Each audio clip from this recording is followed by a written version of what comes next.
তো hello students, welcome to our new channel. তো আজকে আমরা ক্লাস 10-এর চ্যাপ্টার নাম্বার 5 যেটা হচ্ছে লাইট, সেই লাইট চ্যাপ্টারের সেকেন্ড পার্ট নিয়ে হাজির হয়েছি। তো সেকেন্ড পার্ট সেটা হচ্ছে reflection of light at spherical mirror বা গোলীয় দর্পণের মধ্যে দিয়ে আলোর প্রতিফলন। তো গোলীয় দর্পণ কী বা স্ফেরিক্যাল মিরর কী, স্ফেরিক্যাল মিররের বিভিন্ন অংশগুলো কী কী, মেরু, বক্রতা, ব্যাসার্ধ, প্রধান অক্ষ, মুখ্য ফোকাস বা প্রিন্সিপাল ফোকাস, সেকেন্ডারি ফোকাস, এগুলো কি, তারপর বক্রতা ব্যাসার্ধের সাথে ফোকাস দূরত্বের সম্পর্ক অর্থাৎ R=2f এই প্রমাণটা, এবং থার্ড গোলীয় দর্পণের মধ্যে দিয়ে আলোর প্রতিফলনে আলোর প্রতিবিম্ব গঠন, যে আলোর বস্তুর বিভিন্ন অবস্থানে প্রতিবিম্ব গঠন কীরকম হচ্ছে, প্রতিবিম্বের বৈশিষ্ট্য কী হচ্ছে, প্রতিবিম্বের অবস্থান, রৈখিক বিবর্ধন কী এবং গোলীয় দর্পণের ব্যবহার কী, এই সবকটা টপিক নিয়ে আজকের ভিডিওতে আলোচনা করব। তো এর আগের দিন আমরা রিফ্লেকশন অফ লাইটের বেসিক যে পার্টটা, ক্লাস 10-এর যে বেসিক পার্টটা, যে রিফ্লেকশন অফ লাইট কী, রিফ্লেকশন অফ লাইটের শ্রেণী বিভাগ কী, নিয়মিত প্রতিফলন, বিক্ষিপ্ত প্রতিফলন, সেগুলো নিয়ে আলোচনা করেছিলাম। তো ডিসক্রিপশান বক্সে লিঙ্ক দেওয়া আছে, সেখান থেকে দেখে নিতে পারো, এবং এই ভিডিওর যে পুরো ক্লাস নোটসটা সেটা ডিসক্রিপশান বক্সে একটা PDF লিঙ্কে দেওয়া আছে, সেখান থেকে লিখে নিতে পারো। তো আজকে আমরা যে ভিডিওটা নিয়ে আলোচনা করব সেটা হচ্ছে reflection of light at spherical mirror অর্থাৎ গোলীয় দর্পণের মধ্যে দিয়ে আলোর প্রতিফলন। তো শুরুতে জানতে হবে যে গোলীয় দর্পণ বিষয়টা কী বা স্ফেরিক্যাল মিরর বিষয়টা কী। স্ফেরিক্যাল মিরর মানে হচ্ছে যে কোনো একটা গোলকের কোনো একটা নির্দিষ্ট অংশকে তুমি যদি একটা প্রতিফলক তল হিসাবে ব্যবহার করো, কিরম, ধরে নাও একটা ফাঁপা গোলক আছে, তো ফাঁপা গোলকের একটা নির্দিষ্ট অংশকে তুমি কেটে নিতে, তো সেই যে প্রতিফলক তলটা হলো, সেই প্রতিফলক তলটা হচ্ছে গোলীয় দর্পণ বা স্ফেরিক্যাল মিরর। অর্থাৎ স্ফেরিক্যাল মিররের ডেফিনেশন এরকমভাবে দেওয়া যায় যে কোনো একটা প্রতিফলক তল যদি কোনো একটা গোলকের অংশ হয় বা কোনো একটা নির্দিষ্ট গোলকের অংশ যদি সেই প্রতিফলক তলটা হয়, সেই প্রতিফলক তলটাকে বলা হয় গোলীয় দর্পণ বা স্ফেরিক্যাল মিরর। অর্থাৎ একটা দর্পণ, যে দর্পণটা একটা গোলকের অংশ হিসাবে নেওয়া হয়েছে। তো ধরে নাও এরকম একটা গোলক আছে, তো এই গোলকের একটা নির্দিষ্ট অংশ কেটে নেওয়া হয়েছে, তো এই অংশটাকে বলি আমরা গোলীয় দর্পণ বা স্ফেরিক্যাল মিরর। তো স্ফেরিক্যাল মিরর বিষয়টা এটাই যে কোনো একটা প্রতিফলক তল যদি কোনো গোলকের নির্দিষ্ট অংশ হয়, সেই প্রতিফলক তলটাকে বলা হয় গোলীয় দর্পণ বা স্ফেরিক্যাল মিরর। তো গোলীয় দর্পণ বেসিক্যালি দু রকমের আছে, একটাকে বলা হয় অবতল দর্পণ বা কনকেভ মিরর, একটাকে বলা হয় উত্তল দর্পণ বা কনভেক্স মিরর। তো অবতল দর্পণ বিষয়টা কি, কনকেভ মিরর বিষয়টা কি। কনকেভ মিরর মানে হচ্ছে সেই সমস্ত গোলীয় দর্পণ, যে সমস্ত গোলীয় দর্পণের ভিতরের তলটা প্রতিফলক তল হিসাবে কাজ করে। অর্থাৎ এমন একটা দর্পণ যে দর্পণের বাইরের তলটাকে আমরা কভার করে দিচ্ছি কোনো একটা অস্বচ্ছ বস্তু দিয়ে। এটা এর আগের ক্লাসে আমরা পড়িয়েছিলাম যে প্রতিফলক তাকেই বলে যার একটা সাইড প্রতিফলক হিসাবে কাজ করে, না হলে সেটা প্রতিসারক তল হয়ে যাবে, এক মাধ্যম থেকে আলো সেকেন্ড মাধ্যমে প্রবেশ করবে। তো প্রতিফলক এটাই। তো অবতল দর্পণ বিষয়টা কি, অবতল দর্পণ মানে হচ্ছে সেই সমস্ত গোলীয় দর্পণ, যে সমস্ত গোলীয় দর্পণের ভিতরের তলটা প্রতিফলক তল হিসাবে কাজ করে। অর্থাৎ বাইরের তলটাকে তুমি যখন কভার করে দিচ্ছ কোনো একটা অস্বচ্ছ পদার্থ দিয়ে, তখন সেই সমস্ত দর্পণকে আমরা বলি অবতল দর্পণ বা কনকেভ মিরর। তো কনকেভ মিররের ক্ষেত্রে ভিতরের তলটা প্রতিফলক তল হিসাবে কাজ করে, বাইরের তলটাকে আমরা কভার করে দিয়েছি, তো সেই সমস্ত দর্পণকে আমরা বলি অবতল দর্পণ বা কনকেভ মিরর। উত্তল দর্পণ বিষয়টা কি, কনভেক্স মিরর বিষয়টা কি। কনভেক্স মিরর হচ্ছে এর ঠিক উল্টোটা, অর্থাৎ যে সমস্ত গোলীয় দর্পণের ক্ষেত্রে ভিতরের তলটা প্রতিফলক তল হিসাবে কাজ করে না, বাইরের তলটা প্রতিফলক তল হিসাবে কাজ করে। অর্থাৎ ভিতরের তলটাকে তুমি কভার করে দিয়েছো, বাইরের তলটা প্রতিফলক তল হিসাবে কাজ করছে, সেই সমস্ত গোলীয় দর্পণকে বলা হয় উত্তল দর্পণ বা কনভেক্স মিরর। তো কনভেক্স মিরর হচ্ছে এরকম দর্পণ যাদের বাইরের তলটা ফাঁকা আছে, অর্থাৎ বাইরের তলে আলোর প্রতিফলন ঘটবে, ভিতরের তলটাকে আমরা কভার করে দিয়েছি। তো এই সমস্ত দর্পণকে আমরা বলি কনভেক্স মিরর বা উত্তল দর্পণ। তো গোলীয় দর্পণকে বেসিক্যালি দুটো ভাগে ভাগ করা যায়, একটা অবতল দর্পণ, একটা উত্তল দর্পণ। অবতল দর্পণ বিষয়টা কি, কনকেভ মিরর কি, কনকেভ মিরর হচ্ছে সেই সমস্ত মিরর যে সমস্ত মিররের ভিতরের তলটা প্রতিফলক তল হিসাবে কাজ করছে। অর্থাৎ এই সমস্ত গোলীয় দর্পণের ভিতরের তলটা প্রতিফলক তল হিসাবে কাজ করছে, বাইরের তলটাকে আমরা কভার করে দিয়েছি। উত্তল দর্পণ হচ্ছে সেই সমস্ত গোলীয় দর্পণ যে সমস্ত গোলীয় দর্পণের ক্ষেত্রে বাইরের তলটা প্রতিফলক তল হিসাবে কাজ করছে, অর্থাৎ ভিতরের তলটাকে আমরা কভার করে দিয়েছি। তো সেই সমস্ত দর্পণকে বলা হয় উত্তল দর্পণ বা কনভেক্স মিরর। এরপর হচ্ছে একটা গোলীয় দর্পণের বিভিন্ন অংশ বা গোলীয় দর্পণ দেখলাম কি, গোলীয় দর্পণের দু রকমের হয়, অবতল দর্পণ, উত্তল দর্পণ। এরপর হচ্ছে গোলীয় দর্পণের বিভিন্ন অংশ। অংশ কী কী আছে, প্রথম বলছে যে একটা গোলীয় দর্পণের পোল বা মেরু বিষয়টা কি। মেরু কাকে বলে? মেরু হচ্ছে কোনো একটা গোলীয় দর্পণের যে প্রতিফলক তল বা রিফ্লেক্টিং সারফেস আছে, সেই রিফ্লেক্টিং সারফেসের মধ্যবিন্দুকে বলা হয় গোলীয় দর্পণটির পোল বা মেরু। বিষয়টা কি?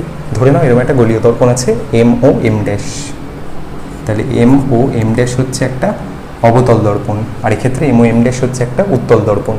তো এম ও এম ড্যাশ অবতল দর্পণের যে প্রতিফলক তল বা রিফ্লেক্টিং সারফেস আছে, সেই রিফ্লেক্টিং সারফেসের মধ্যবিন্দুকে বলা হয় গোলীয় দর্পণটির পোল বা মেরু। অর্থাৎ এটা যদি একটা গোলীয় দর্পণ হয়, তার প্রতিফলক তল হচ্ছে এটা, যে তলে আলোর প্রতিফলন ঘটছে, অর্থাৎ এই তলটা হচ্ছে প্রতিফলক তল। তো এই প্রতিফলক তলের মধ্যবিন্দুকে বলা হয় গোলীয় দর্পণটির পোল বা মেরু। তাহলে একইভাবে উত্তল দর্পণের জন্য তাই, উত্তল দর্পণের ক্ষেত্রে যে প্রতিফলক তলটা আছে, সেই প্রতিফলক তলের মধ্যবিন্দুকে বলা হয় উত্তল দর্পণটির পোল বা উত্তল দর্পণটির মেরু। তাহলে মেরুকে আমরা ডিনোট করি বেসিক্যালি ও বিন্দু দিয়ে। তো ও দিয়ে আমরা মেরুকে ডিনোট করি। তাহলে মেরু বিষয়টা কি? মেরু মানে হচ্ছে বা পোল বিষয়টা কি? POLE, পোল দিয়ে ডিনোট করা হয় ইংলিশে, আর বাংলায় মেরু বলে, আর ডিনোট করি আমরা ও চিহ্নটা দিয়ে। তো পোল বিষয়টা কি? বলছে কোনো একটা গোলীয় দর্পণের প্রতিফলক তলের মধ্যবিন্দুকে বলা হয় গোলীয় দর্পণটির পোল বা মেরু। তাহলে এটা যদি কোনো একটা গোলীয় দর্পণ হয় অবতল দর্পণ, তো অবতল দর্পণের যে প্রতিফলক তলের মধ্যবিন্দুকে বলছি আমরা পোল বা মেরু। উত্তল দর্পণের যে প্রতিফলক তলের মধ্যবিন্দুকে বলছি আমরা উত্তল দর্পণটির পোল বা মেরু। এরপর হচ্ছে বক্রতা কেন্দ্র বা centre of curvature. Centre of curvature বিষয়টা কি? বলছে আমরা যে গোলীয় দর্পণগুলো ইউজ করছি এম ও এম ড্যাশ, তো সেই সমস্ত গোলীয় দর্পণগুলো তো একটা গোলকের অংশ বা একটা নির্দিষ্ট গোলকেরই অংশ। গোলীয় দর্পণের ডেফিনিশন তাই বলে যে কোনো একটা গোলকের কোনো একটা নির্দিষ্ট অংশকে তুমি যদি কেটে নাও প্রতিফলক তল হিসাবে, তখন সেটা গোলীয় দর্পণ হিসাবে আচরণ করে। তো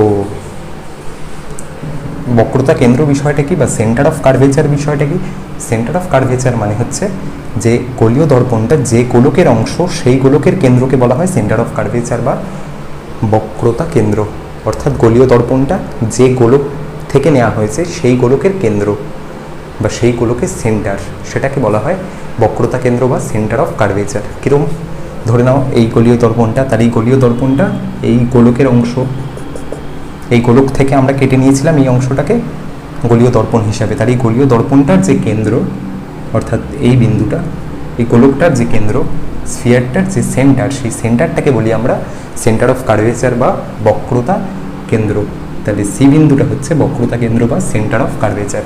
তাহলে এক্ষেত্রে সি বিন্দুটা হচ্ছে বক্রতা কেন্দ্র, এক্ষেত্রেও সি বিন্দুটা হচ্ছে বক্রতা কেন্দ্র। তো সেন্টার অফ কার্ভেচারকে আমরা ডিনোট করি সি দিয়ে।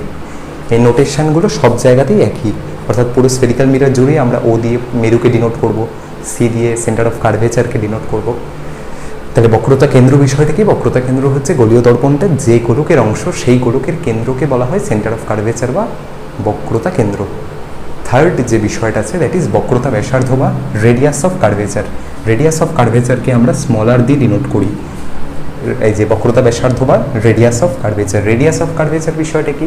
বলছে গোলীয় দর্পণটা যে গোলকের অংশ, সেই গোলকের ব্যাসার্ধকে বলি আমরা বক্রতা ব্যাসার্ধ বা রেডিয়াস অফ কার্ভেচার। অর্থাৎ গোলীয় দর্পণটা যে গোলকের অংশ বা যে গোলক থেকে নেওয়া হয়েছে, সেই গোলকের ব্যাসার্ধকে বলা হয় বক্রতা ব্যাসার্ধ বা রেডিয়াস অফ কার্ভেচার। অর্থাৎ এই গোলীয় দর্পণটা এই গোলক থেকে নেওয়া হয়েছে, তো এই গোলকের ব্যাসার্ধ, ব্যাসার্ধ মানে কি? ও থেকে সি পর্যন্ত দূরত্বটা। তো ও থেকে সি পর্যন্ত এই দূরত্বটা কি বলি আমরা? বেসিক্যালি বক্রতা ব্যাসার্ধ বা রেডিয়াস অফ কার্ভেচার। তো রেডিয়াস অফ কার্ভেচার মানে এটাই, অর্থাৎ ও থেকে সি পর্যন্ত যে দূরত্বটা, সেই দূরত্বটাকে আমরা স্মলার দিয়ে ডিনোট করি। ও থেকে সি পর্যন্ত যে দূরত্বটা, সেই দূরত্বটাকে আমরা স্মলার দিয়ে ডিনোট করি। তাহলে স্মলার হচ্ছে বক্রতা ব্যাসার্ধ বা রেডিয়াস অফ কার্ভেচার। এরপর যে বিষয়টা আছে দ্যাট ইজ প্রধান অক্ষ বা প্রিন্সিপাল অ্যাক্সিস। প্রিন্সিপাল অ্যাক্সিস বিষয়টা কি? প্রধান অক্ষ মানে হচ্ছে মেরু এবং বক্রতা কেন্দ্রগামী সরলরেখা, সেই সরলরেখাটাকে বলি আমরা প্রধান অক্ষ বা প্রিন্সিপাল অ্যাক্সিস। অর্থাৎ গোলীয় দর্পণটির মেরু ও বক্রতা কেন্দ্র সি, তাহলে ও এবং সি বিন্দুগামী যে সরলরেখা, সেই সরলরেখাটাকে বলা হয় প্রধান অক্ষ বা প্রিন্সিপাল অ্যাক্সিস। তাহলে ও সি যে সরলরেখা, সেই সরলরেখাটাকে বলি আমরা প্রিন্সিপাল অ্যাক্সিস বা প্রধান অক্ষ। তাহলে ও বিন্দুটাকে বলি আমরা মেরু, সি বিন্দুটাকে বলি আমরা বক্রতা কেন্দ্র বা বক্রতা কেন্দ্র বা সেন্টার অফ কার্ভেচার। ওসি যে সরলরেখাটা, সেই সরলরেখাটাকে বলি আমরা, বা ও থেকে সি পর্যন্ত যে দূরত্বটা, সেই দূরত্বটাকে বলি আমরা বক্রতা ব্যাসার্ধ বা রেডিয়াস অফ কার্ভেচার। এবং ও এবং সি দুটো বিন্দুগামী যে সরলরেখা, সেই সরলরেখাটাকে বলি আমরা প্রিন্সিপাল অ্যাক্সিস বা প্রধান অক্ষ। তাহলে এই সরলরেখাটা প্রিন্সিপাল অ্যাক্সিস, এই সরলরেখাটা প্রিন্সিপাল অ্যাক্সিস বা প্রধান অক্ষ। এরপর যে বিষয়টা আছে সেটা হচ্ছে উন্মেষ বা অ্যাপারচার। অ্যাপারচার বলতে কি বোঝো বা অ্যাপারচার কাকে বলে? তো অ্যাপারচার বেসিক্যালি দু রকমের হয়, একটাকে বলি আমরা লিনিয়ার অ্যাপারচার, একটাকে বলি অ্যাঙ্গুলার অ্যাপারচার, অর্থাৎ রৈখিক উন্মেষ এবং কৌণিক উন্মেষ।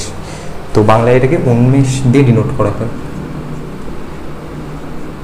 উন্মেষ দিয়ে ডিনোট করা হয় বা ইংলিশে অ্যাপারচার বলে। তো অ্যাপারচার বিষয়টা কি?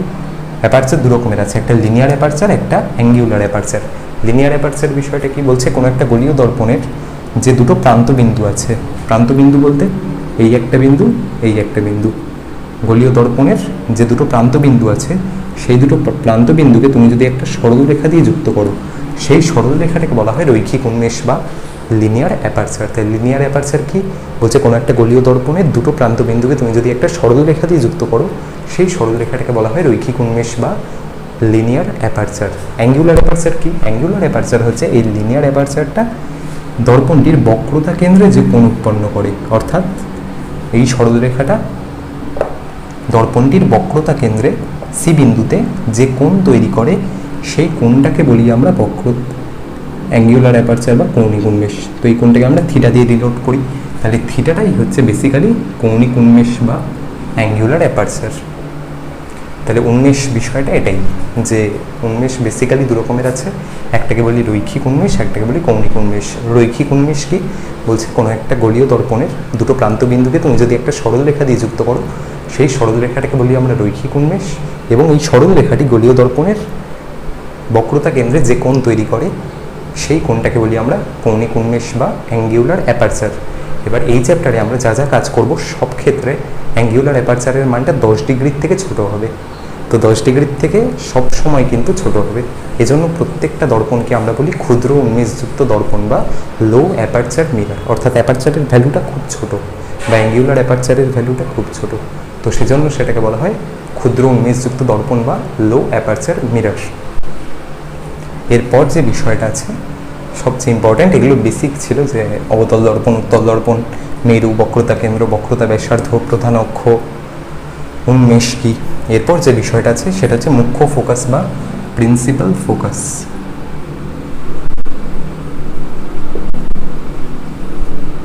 এরপর যে বিষয়টা আছে সেটা হচ্ছে মুখ্য ফোকাস বা প্রিন্সিপাল ফোকাস।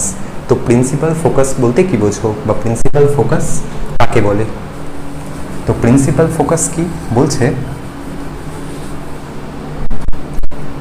এটা অবতল দর্পণ, এটা উত্তল দর্পণ, এটা ক্ষুদ্র উন্মেষযুক্ত অবতল দর্পণ, এটা ক্ষুদ্র উন্মেষযুক্ত উত্তল দর্পণ। কারণ এই চ্যাপ্টারে আমরা যত কাজ করব সব ক্ষেত্রে আমরা ক্ষুদ্র উন্মেষ বিশিষ্ট দর্পণ ধরে নেব। তো মুখ্য ফোকাস বিষয়টা কি বা প্রিন্সিপাল ফোকাস বিষয়টা কি? প্রিন্সিপাল ফোকাস মানে হচ্ছে প্রধান অক্ষের সাথে সমান্তরালভাবে আগত আলোকরশ্মি গুচ্ছ কোনো একটা গোলীয় দর্পণের উপরে সে যদি আপতিত হয়, দর্পণ কর্তৃক প্রতিফলনের পর প্রতিফলিত আলোকরশ্মিগুলো প্রধান অক্ষের উপর কোনো একটা নির্দিষ্ট বিন্দুতে এসে মিলিত হয়।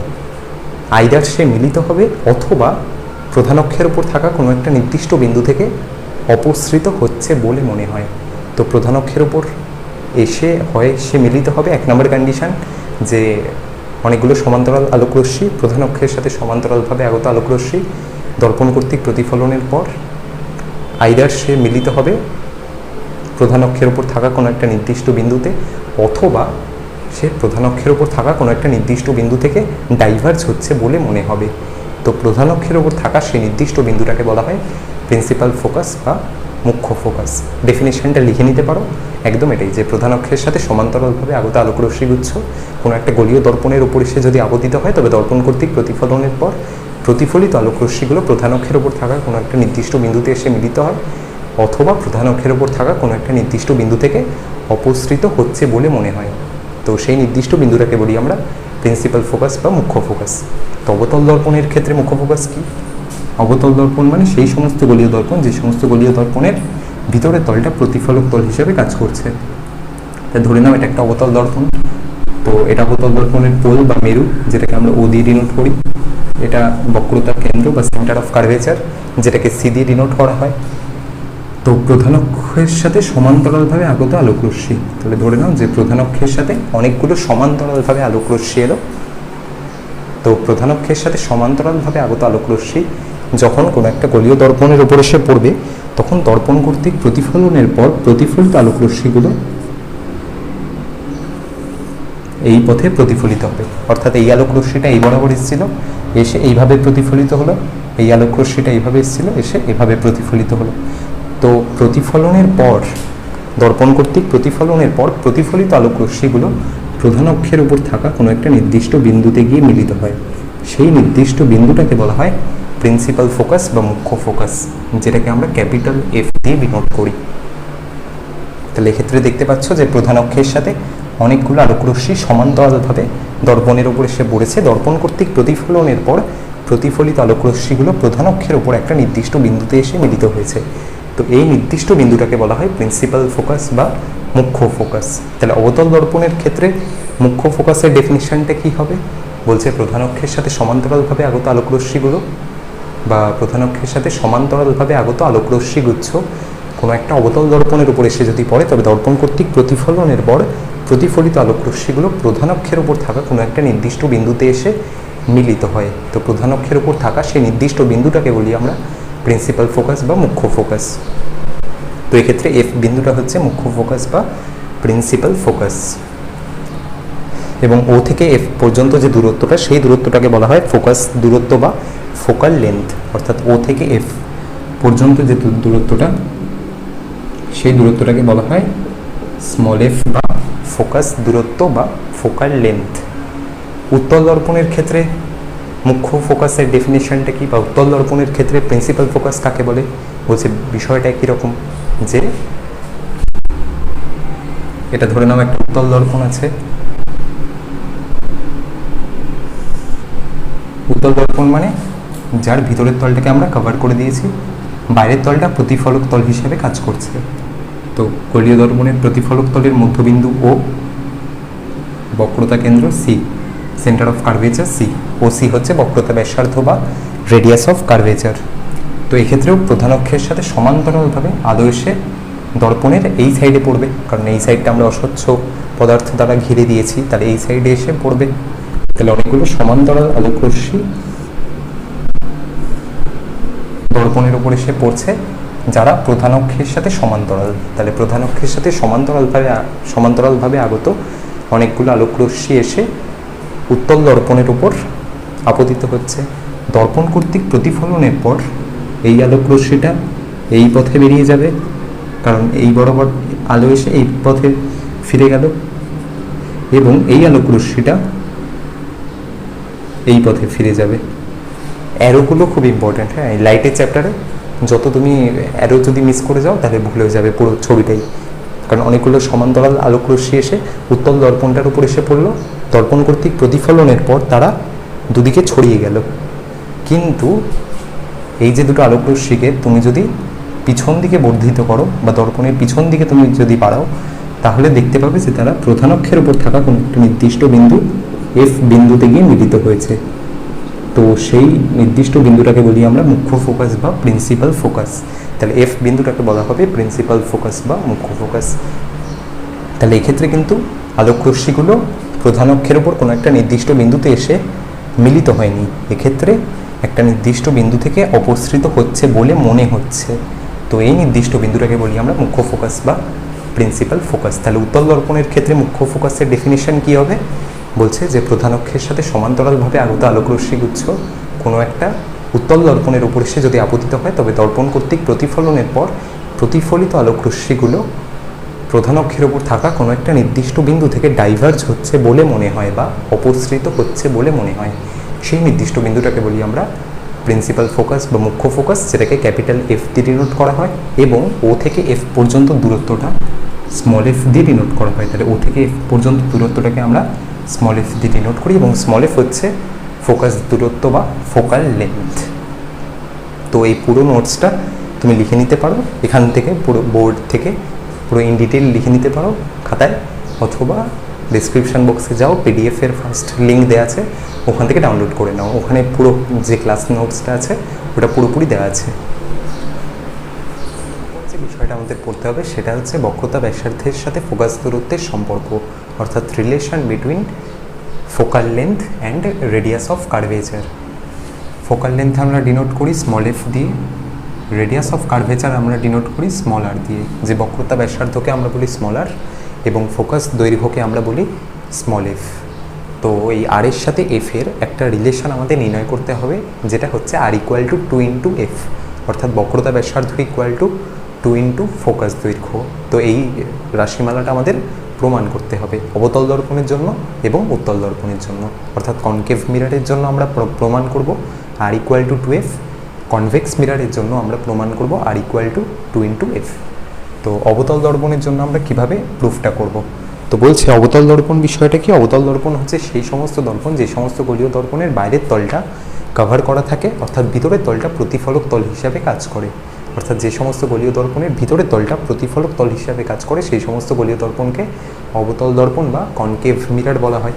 তাহলে ধরে নাও যে এম ও এম ড্যাশ কোনো একটা ক্ষুদ্র উন্মেষযুক্ত অবতল দর্পণ। তাহলে এটা হচ্ছে অবতল দর্পণ যার বাইরের তলটাকে আমরা কভার করে দিয়েছি।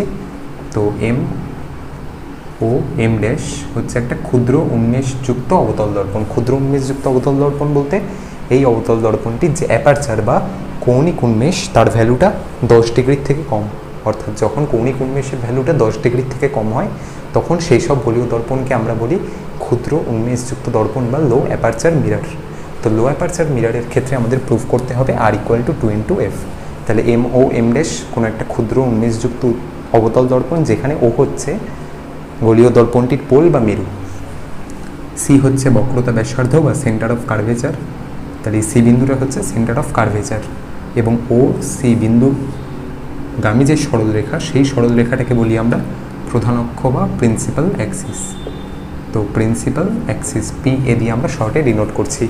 তাহলে এম ও এম ড্যাশ কোনো একটা ক্ষুদ্র উন্মেষযুক্ত অবতল দর্পণ যেখানে ও হচ্ছে গোলীয় দর্পণটির পোল বা মেরু, সি হচ্ছে বক্রতা কেন্দ্র বা সেন্টার অফ কার্ভেচার এবং ও সি বিন্দুগামী যে সরলরেখা সেই সরলরেখাটা হচ্ছে প্রধান অক্ষ বা প্রিন্সিপাল অ্যাক্সিস।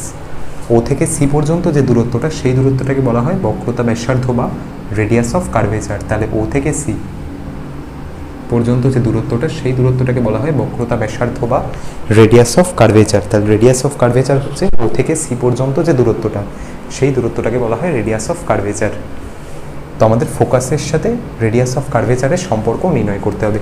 তো আমরা ধরে নিচ্ছি যে কোনো একটা আলোকরশ্মি পিকিউ আলোকরশ্মিটা প্রধান অক্ষের সাথে সমান্তরালভাবে এম ও এম ড্যাশ দর্পণের উপর এসে পড়ছে। দর্পণ কর্তৃক প্রতিফলনের পর প্রতিফলিত আলোকরশ্মিটা কিউআর পথে প্রতিফলিত হচ্ছে। তাহলে প্রধান অক্ষের সাথে সমান্তরালভাবে আগত আলোকরশ্মি হচ্ছে পিকিউ।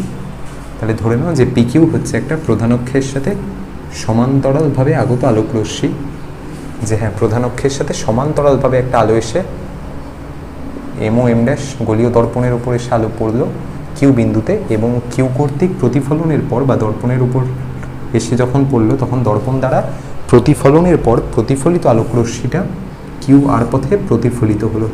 তাহলে এই আলোকরশ্মিটাকে বলছি আমরা কিউ আর। তাহলে আপতিত আলোকরশ্মি পি কিউ, প্রতিফলিত আলোকরশ্মি কিউ আর।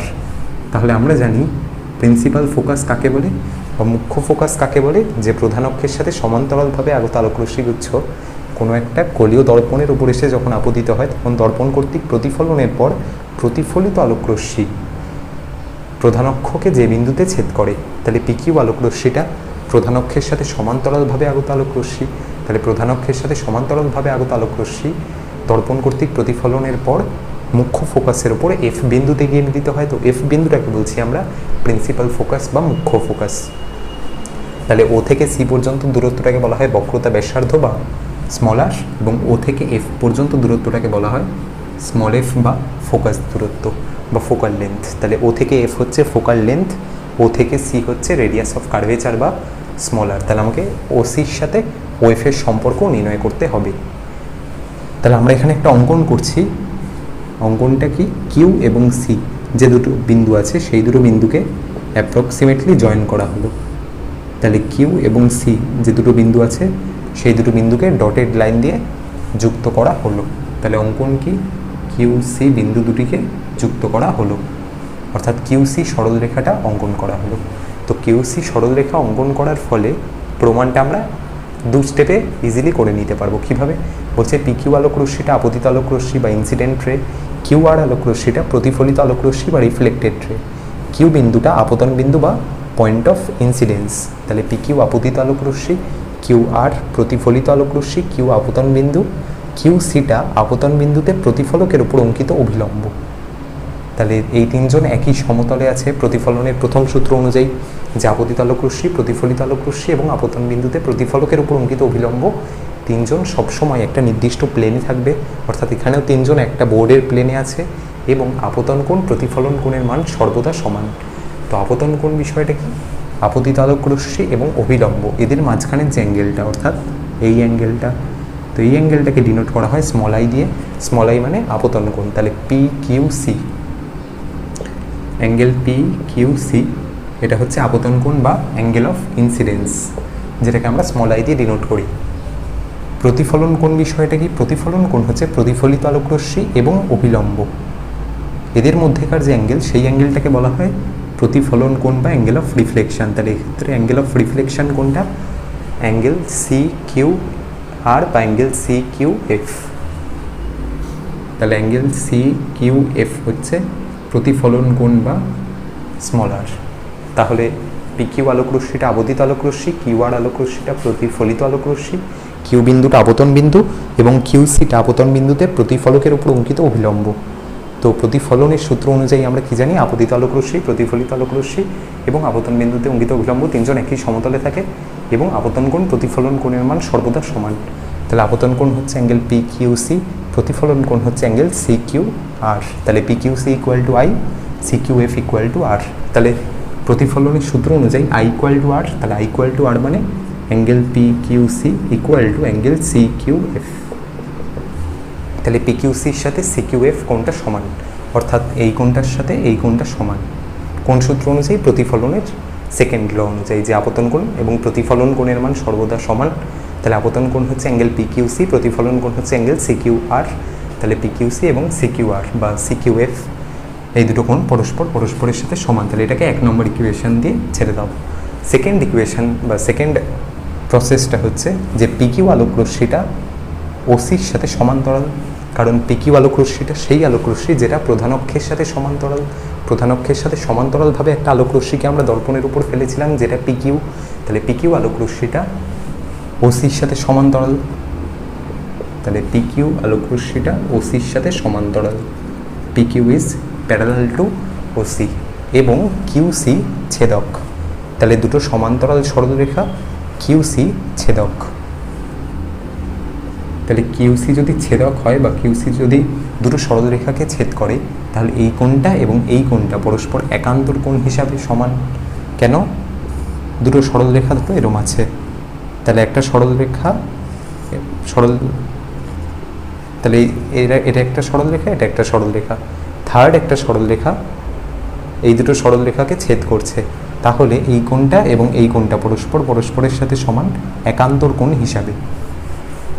তাহলে অ্যাঙ্গেল পি কিউ সি এবং অ্যাঙ্গেল কিউ সি এফ এই দুটো কোণ পরস্পরের সাথে সমান একান্তর কোণের নিয়ম অনুযায়ী। তাহলে যেহেতু পি কিউটা ওসির সাথে সমান্তরাল এবং কিউ সি ছেদক, সেহেতু অ্যাঙ্গেল পি কিউ সি এবং কিউ সি এফ এই দুটো কোণ পরস্পরের সাথে সমান। তাহলে P Q C Q F এর সাথে সমান। তাহলে ফার্স্ট কন্ডিশন, পি কিউ আপতিত আলোক রশ্মি, কিউ আর প্রতিফলিত আলোক রশ্মি, কিউ সি অভিলম্ব, আপতন কোণ প্রতিফলন কোণের মান সর্বদা সমান। তাহলে পি কিউ সি এবং সি কিউ এফ সমান 1 number condition. Second condition, P Q আলোক রশ্মিটা ওসির সাথে সমান্তরাল, কিউ সি ছেদক সাপেক্ষে পি কিউ সি এবং কিউ সি এফ এই দুটো কোণ পরস্পরের সাথে সমান একান্তর কোণ হিসাবে। তাহলে এই সমীকরণটাকে 2 নম্বর সমীকরণ দাও। তাহলে 1 এবং 2 দুটোকে তুমি যদি কম্পেয়ার করো, তাহলে দেখতে পাবে যে P Q C C Q F এর সাথে সমান, P Q C Q F এর সাথে সমান। তাহলে এই কোণটা এই কোণটার সাথে সমান, আবার এই কোণটা এই কোণটার সাথেও সমান। তাহলে এই দুটো কোণ পরস্পরের সাথে সমান। তাহলে P Q C Q F এর সাথেও সমান, P Q C Q F এর সাথেও সমান। অর্থাৎ পি কিউ সি অ্যাঙ্গেলটা কিউ সি এফ এর সাথেও সমান এবং পি কিউ সি অ্যাঙ্গেলটা সি কিউ এফ এর সাথে সমান। তাহলে পি কিউ আলোক রশ্মিটা ওসির সাথে সমান্তরাল, কিউ সি ছেদক সাপেক্ষে পি কিউ সি এবং কিউ সি এফ এই অ্যাঙ্গেল দুটো পরস্পরের সাথে সমান। তাহলে এই কোণটার সাথে এই কোণটা সমান, এই কোণটার সাথে এই কোণটা সমান, অর্থাৎ এই দুটো কোণ পরস্পর সমান, অর্থাৎ CQF এবং QCF পরস্পর সমান। তাহলে CQF এবং QCF এই দুটো কোণ পরস্পরের সাথে সমান। এবার এই দুটো কোণ পরস্পরের সাথে সমান হওয়ার জন্য ত্রিভুজ QCF, ট্রায়াঙ্গেল QCF, তো ত্রিভুজ QCF এর অ্যাঙ্গেল CQF এবং QCF পরস্পরের সাথে সমান। একটা ত্রিভুজের দুটো কোণ যদি সমান হয়, কোণ দুটোর বিপরীত বাহুর দৈর্ঘ্য সব সময়ের জন্য সমান হবে। অর্থাৎ একটা ত্রিভুজের দুটো কোণ 60 ডিগ্রি, তাহলে 60 ডিগ্রির উল্টো দিকের যে দুটো বাহু বা বিপরীত দুটো বাহু তাদের দৈর্ঘ্যটাও সেম হবে। তো এক্ষেত্রেও যেহেতু ত্রিভুজটার QCF ত্রিভুজের এই কোণটা পরস্পরের সাথে সমান, সেহেতু এই কোণের বিপরীত বাহু FC এবং এই কোণের বিপরীত বাহু QF পরস্পরের সাথে সমান। বোঝা গেল যে যেহেতু QCF ত্রিভুজের দুটো কোণ পরস্পরের সাথে সমান, সেহেতু এই দুটো কোণের বিপরীত বাহুগুলোও কিন্তু পরস্পর সমান। তাহলে QFটা FCর সাথে সমান্তরাল, তাহলে FCটা QF এর সাথে সমান্তরাল। এটাকে আমরা থার্ড একটা ইকুয়েশন দিচ্ছি বা 3 নম্বর একটা সমীকরণ বলছি। তাহলে 1 নম্বর সমীকরণ, 2 নম্বর সমীকরণ, 3 নম্বর সমীকরণ আমাদের হয়ে গেল। এরপর আমাদের দেখতে হবে যে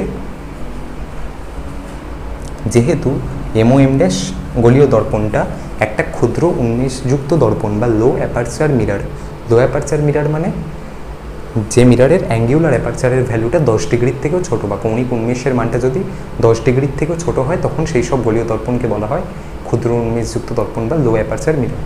তো লো অ্যাপারচার মিরারের ক্ষেত্রে এই Q এবং O বিন্দুটা খুব কাছাকাছি অবস্থিত। কেন? লো অ্যাপারচার মিরার মানে যে মিরারটা এরমভাবে আছে। তো এক্ষেত্রে এই বিন্দুটা এবং এই বিন্দুটা, দুটো বিন্দু কিন্তু খুব কাছাকাছি অবস্থিত, বা একই সরল রেখার উপর থাকা দুটো বিন্দু কিন্তু খুব কাছাকাছি অবস্থিত। তো যেহেতু MOM' ক্ষুদ্র উন্মেষযুক্ত দর্পণ, যেহেতু MOM' গোলীয় দর্পণটা ক্ষুদ্র উন্মেষযুক্ত দর্পণ, সেহেতু আমরা বলতে পারি যে QFটা OF এর সাথে সমান। তাহলে QFটাকে আমরা OF এর সাথে সমান লিখতে পারি, যেহেতু গোলীয় দর্পণটা ক্ষুদ্র উন্মেষযুক্ত গোলীয় দর্পণ। তো ক্ষুদ্র উন্মেষযুক্ত গোলীয় দর্পণের ক্ষেত্রে তুমি যদি QF এবং OF মেজারমেন্ট করো, এই দুটোর ভ্যালু কিন্তু সব সময়ের জন্য সমান আসবে বা প্রায় সমান আসবে। তাহলে FC = QF, আবার আমরা প্রমাণ করলাম QF = OF। তাহলে এই ইকুয়েশনটাকে তুমি যদি এখানে বসিয়ে দাও, তাহলে FC = OF, তাহলে FC = OF, তাহলে FCটা OF এর সাথে সমান।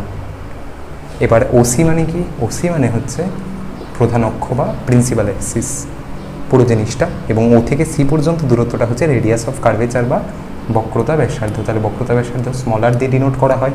তাহলে স্মলার = OC মানে কি? OF প্লাস FC, তাহলে OF প্লাস FC। তাহলে আমরা এক্ষুনি প্রুফ করলাম যে FCটা OF এর সাথে সমান।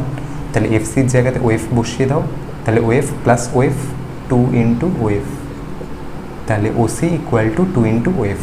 তার মানে R = 2 × OF। OF মানে কি? ফোকাস দূরত্ব বা ফোকাল লেন্থ। তাহলে OF মানে হচ্ছে ফোকাল লেন্থ, তাহলে 2 × F, তাহলে R = 2 × F প্রমাণ হয়ে গেল ক্ষুদ্র উন্মেষযুক্ত অবতল দর্পণের ক্ষেত্রে। তাহলে ক্ষুদ্র উন্মেষযুক্ত অবতল দর্পণের ক্ষেত্রে R = 2F বা বক্রতা ব্যাসার্ধ = 2 × ফোকাস দৈর্ঘ্য প্রুফ হয়ে গেল। কীভাবে প্রুফটা হলো? যে MOM' একটা ক্ষুদ্র উন্মেষযুক্ত অবতল দর্পণ, যেখানে O হচ্ছে গোলীয় দর্পণটির পোল বা মেরু, MM' হচ্ছে দুটো প্রান্তবিন্দু, PQ একটা আলোকরশ্মি প্রধান অক্ষের সাথে সমান্তরালভাবে দর্পণের উপর এসে পড়েছে, দর্পণ কর্তৃক প্রতিফলনের পর QR পথে প্রতিফলিত হয়েছে। তাহলে প্রমাণটা আমরা করব কি করে? বলছে যেহেতু PQ আবদ্ধ আলোকরশ্মি, QR প্রতিফলিত আলোকরশ্মি, QC আপতন বিন্দুতে প্রতিফলকের উপর অঙ্কিত অভিলম্ব, সেহেতু আপতন কোণ এবং প্রতিফলন কোণ পরস্পর সমান। তাহলে PQC CQF পরস্পরের সাথে সমান, 1 নম্বর ইকুয়েশন। সেকেন্ড ব্যাপার হচ্ছে যে PQ আলোকরশ্মিটা OCর সাথে সমান্তরাল, QC ছেদক সাপেক্ষে এই কোণটা একান্তর কোণ। তাহলে PQC এবং QCF পরস্পরের সাথে সমান। তাহলে সেকেন্ড কন্ডিশন।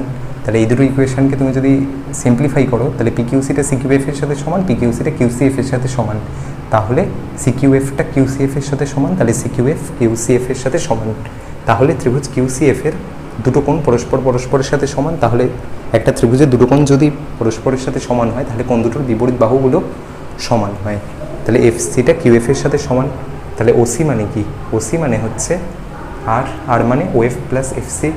তাহলে এফসির জায়গাতে ওএফ বসিয়ে দাও, আর ইকুয়াল টু 2 ইন্টু এফ। অর্থাৎ ক্ষুদ্র উন্মেষযুক্ত অবতল দর্পণের ক্ষেত্রে বা লো অ্যাপারচার বিশিষ্ট কনকেভ মিরারের জন্য আমরা প্রুফ করলাম যে রেডিয়াস অফ কার্ভেচারটা equal to 2 into focal length বা 2 ইন্টু। আমরা দেখব যে ক্ষুদ্র উন্মেষযুক্ত উত্তল দর্পণের ক্ষেত্রে বা লো অ্যাপারচার বিশিষ্ট কনভেক্স মিরারের ক্ষেত্রে আর ইকুয়াল টু 2f এর প্রুফটা কীরম হয়, বা আর ইকুয়াল টু 2f এর যে প্রমাণটা সেই প্রমাণটা কীরম হয়। তো ক্ষুদ্র উন্মেষযুক্ত উত্তল দর্পণের ক্ষেত্রে বা ক্ষুদ্র উন্মেষযুক্ত কনভেক্স মিরারের জন্য আমরা প্রুফ করব যে আর ইকুয়াল টু 2 ইন্টু এফ। তাহলে ধরে নাও যে এম ও এম ড্যাশ কোনো একটা ক্ষুদ্র উন্মেষযুক্ত উত্তল দর্পণ, এম ও এম ড্যাশ একটা ক্ষুদ্র উন্মেষযুক্ত উত্তল দর্পণ। উত্তল দর্পণ মানে যে গোলীয় দর্পণের ভিতরের তলটা প্রতিফলক তল হিসাবে কাজ করে না, বাইরের তলটা প্রতিফলক তল হিসাবে কাজ করে। অর্থাৎ ভিতরের তলটাকে আমরা কভার করে দিয়েছি, বাইরের তলটা দিয়ে আলোর প্রতিফলন ঘটছে। তো বাইরের তলটা দিয়ে যখন আলোর প্রতিফলন ঘটবে সেই ধরনের গোলীয় দর্পণকে আমরা বলি উত্তল দর্পণ বা কনভেক্স মিরার। তো এম ও এম ড্যাশ হচ্ছে একটা ক্ষুদ্র উন্মেষযুক্ত উত্তল দর্পণ, যেখানে ও হচ্ছে গোলীয় দর্পণটির পোল বা মেরু, এবং এম ড্যাশ এই যে দুটো বিন্দু, সেই দুটো বিন্দু হচ্ছে উত্তল দর্পণটির প্রধান ছেদের দুটো প্রান্তবিন্দু। তো পিকিউ একটা আলোকরশ্মি, ঠিক আগের ছবিটা, পিকিউ একটা আলোকরশ্মি প্রধান অক্ষের সাথে সমান্তরালভাবে দর্পণের উপর এসে পড়েছে কিউ বিন্দুতে। তাহলে পিকিউ আলোকরশ্মিটা আপতিত আলোকরশ্মি। তাহলে পিকিউ আলোকরশ্মিটা যখনই উত্তল দর্পণের উপর কিউ বিন্দুতে এসে আপতিত হয়েছে, দর্পণ কর্তৃক প্রতিফলনের পর প্রতিফলিত আলোকরশ্মিটা কিউআর পথে প্রতিফলিত হলো। তাহলে পিকিউ আলোকরশ্মিটা হচ্ছে আপতিত আলোকরশ্মি, কিউআর আলোকরশ্মিটা হচ্ছে প্রতিফলিত আলোকরশ্মি বা রিফ্লেক্টেড রে। কিন্তু উত্তল দর্পণের নেচার অনুযায়ী যে প্রধান অক্ষের সাথে সমান্তরালভাবে আগত আলোকরশ্মি দর্পণ কর্তৃক প্রতিফলনের পর প্রতিফলিত আলোকরশ্মিগুলো প্রধান অক্ষের ওপর থাকা মুখ্য ফোকাস বিন্দু থেকে ডাইভার্জ হচ্ছে বলে মনে হয়। অর্থাৎ কিউআর আলোকরশ্মিটাকে তুমি যদি দর্পণের পিছন দিকে বর্ধিত করো তাহলে সে কিন্তু ফোকাসে এসে মিলিত হবে। তাহলে এই বিন্দুটা হচ্ছে ফোকাস। তাহলে আমাকে দেখাতে হবে যে ও থেকে এফ পর্যন্ত দূরত্বটা, ও থেকে এফ পর্যন্ত যে দূরত্বটা, ও থেকে এফ দূরত্ব মানে ফোকাস দূরত্ব বা ফোকাল লেন্থ, সেটা ও থেকে সি পর্যন্ত যে দূরত্ব, ও থেকে সি পর্যন্ত দূরত্ব মানে বক্রতা ব্যাসার্ধ বা রেডিয়াস অফ কার্ভেচার, সেই রেডিয়াস অফ কার্ভেচারের অর্ধেক। অর্থাৎ এফ ইকুয়াল টু r/2 বা আর ইকুয়াল টু 2 ইন্টু এফ। তাহলে আর ইকুয়াল টু 2fটা দেখাতে হবে ক্ষুদ্র উন্মেষযুক্ত উত্তল দর্পণের ক্ষেত্রে। তাহলে এম ও এম ড্যাশ একটা ক্ষুদ্র উন্মেষযুক্ত উত্তল দর্পণ, ও হচ্ছে গোলীয় দর্পণটির পোল বা মেরু, এম ড্যাশ দুটো প্রান্তবিন্দু, পিকিউ আলোকরশ্মি প্রধান অক্ষের সাথে সমান্তরালভাবে দর্পণের উপর এসে পড়ছে, দর্পণ কর্তৃক প্রতিফলনের পর কিউআর পথে প্রতিফলিত হচ্ছে, এবং কিউআর আলোকরশ্মিটাকে দেখে মনে হচ্ছে কিউআর আলোকরশ্মিটা এফ বিন্দু থেকে ডাইভার্জ হচ্ছে। তো আগের ছবিতে আমরা অঙ্কন করেছিলাম কিউসি বিন্দু দুটোকে জয়েন করে দিয়েছিলাম, এক্ষেত্রেও আমাদের অঙ্কনটা ঠিক তাই। কিউসি বিন্দু দুটোকে আমরা জয়েন করে দেবো, করে ডি পর্যন্ত বর্ধিত করব। তাহলে কিউসি বিন্দুটাকে আমরা জয়েন করে দিচ্ছি, করে ডি পর্যন্ত বর্ধিত করে দিলাম। তাহলে কিউসি দুটো বিন্দুকে আমরা জয়েন করছি, করে ডি পর্যন্ত বর্ধিত করে দিলাম। তাহলে অঙ্কনটা কি? কিউসি বিন্দু দুটোকে জয়েন করা হলো, করে ডি পর্যন্ত বর্ধিত করা হলো। তো এই ক্ষেত্রে পিকিউ আলোকরশ্মিটা আপতিত আলোকরশ্মি, কিউআর আলোকরশ্মিটা প্রতিফলিত আলোকরশ্মি, কিউ বিন্দুটা আপতন বিন্দু, কিউ ডিটা আপতন বিন্দুতে প্রতিফলকের উপর অঙ্কিত অভিলম্ব। তাহলে আপতন কোণ প্রতিফলন কোণের মান সর্বদা সমান প্রতিফলনের সেকেন্ড ল অনুযায়ী। তাহলে আপতন কোণ হচ্ছে অ্যাঙ্গেল পি কিউ ডি, কারণ আপতিত আলোকরশ্মি এবং অভিলম্ব এদের মাঝের অ্যাঙ্গেল হচ্ছে আপতন কোণ। তো সেটা হচ্ছে স্মল আই দিয়ে আমরা রিপ্রেজেন্ট করি। প্রতিফলন কোণ কি? প্রতিফলিত আলোকরশ্মি এবং অভিলম্ব এদের মাঝখানে যে অ্যাঙ্গেল সেটা হচ্ছে প্রতিফলন কোণ। তাহলে অ্যাঙ্গেল পি কিউ ডি হচ্ছে আপতন কোণ, এবং অ্যাঙ্গেল ডি কিউ আর হচ্ছে প্রতিফলন কোণ বা অ্যাঙ্গেল অফ রিফ্লেকশন। তাহলে অ্যাঙ্গেল অফ ইনসিডেন্স হচ্ছে angle P Q D, angle D Q R হচ্ছে অ্যাঙ্গেল অফ রিফ্লেকশন। তাহলে প্রতিফলনের সেকেন্ড সূত্র অনুযায়ী আপতন কোণ প্রতিফলন কোণের মান সর্বদা সমান। তাহলে পি কিউ ডি এবং ডি কিউ আর সর্বদা সমান, এটা 1 নম্বর ইকুয়েশন দিয়ে দাও। যে পি কিউ ডি আবর্তন কোণ, ডি কিউ আর প্রতিফলন কোণ। তো পি কিউ ডি এবং ডি কিউ আর সর্বদা সমান, যেহেতু আবর্তন কোণ এবং প্রতিফলন কোণের মান সর্বদা সমান হয়। সেকেন্ড কন্ডিশন হচ্ছে যে এফ আর সরলরেখা এবং কিউ এবং সিডি সরলরেখা, এফ আর সরলরেখা এরম, কিউ সি সরলরেখা এরম। তাহলে দুটো সরলরেখা পরস্পরকে কিউ বিন্দুতে ছেদ করেছে। তাহলে দুটো সরলরেখা যখন একটা নির্দিষ্ট বিন্দুতে ছেদ করে তখন ওই বিন্দুটাকে ঘিরে দুটো বিপ্রতীপ কোণ তৈরি হয়। বিপ্রতীপ কোণ বলতে এই কোণটা এবং এই কোণটা। তো বিপ্রতীপ কোণ দুটো কিন্তু সর্বদা সমান। তাহলে এক্ষেত্রে সিডি সরলরেখা এবং এফ আর সরলরেখা পরস্পরকে কিউ বিন্দুতে ছেদ করেছে। তাহলে অ্যাঙ্গেল ডি কিউ আর এবং সি কিউ এফ এই দুটো কোণ কিন্তু পরস্পরের সাথে সমান।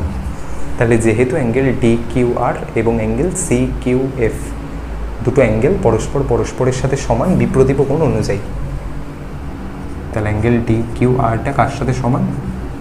ডি কিউ আর এই কোণটা সি কিউ এফ এর সাথে সমান বিপ্রতীপ কোণ অনুযায়ী। তো এই ইকুয়েশনটাকে 2 নম্বর ইকুয়েশন দিয়ে দাও। থার্ড কন্ডিশন হচ্ছে পি কিউ আলোক রশ্মিটা ওসির সাথে সমান্তরাল।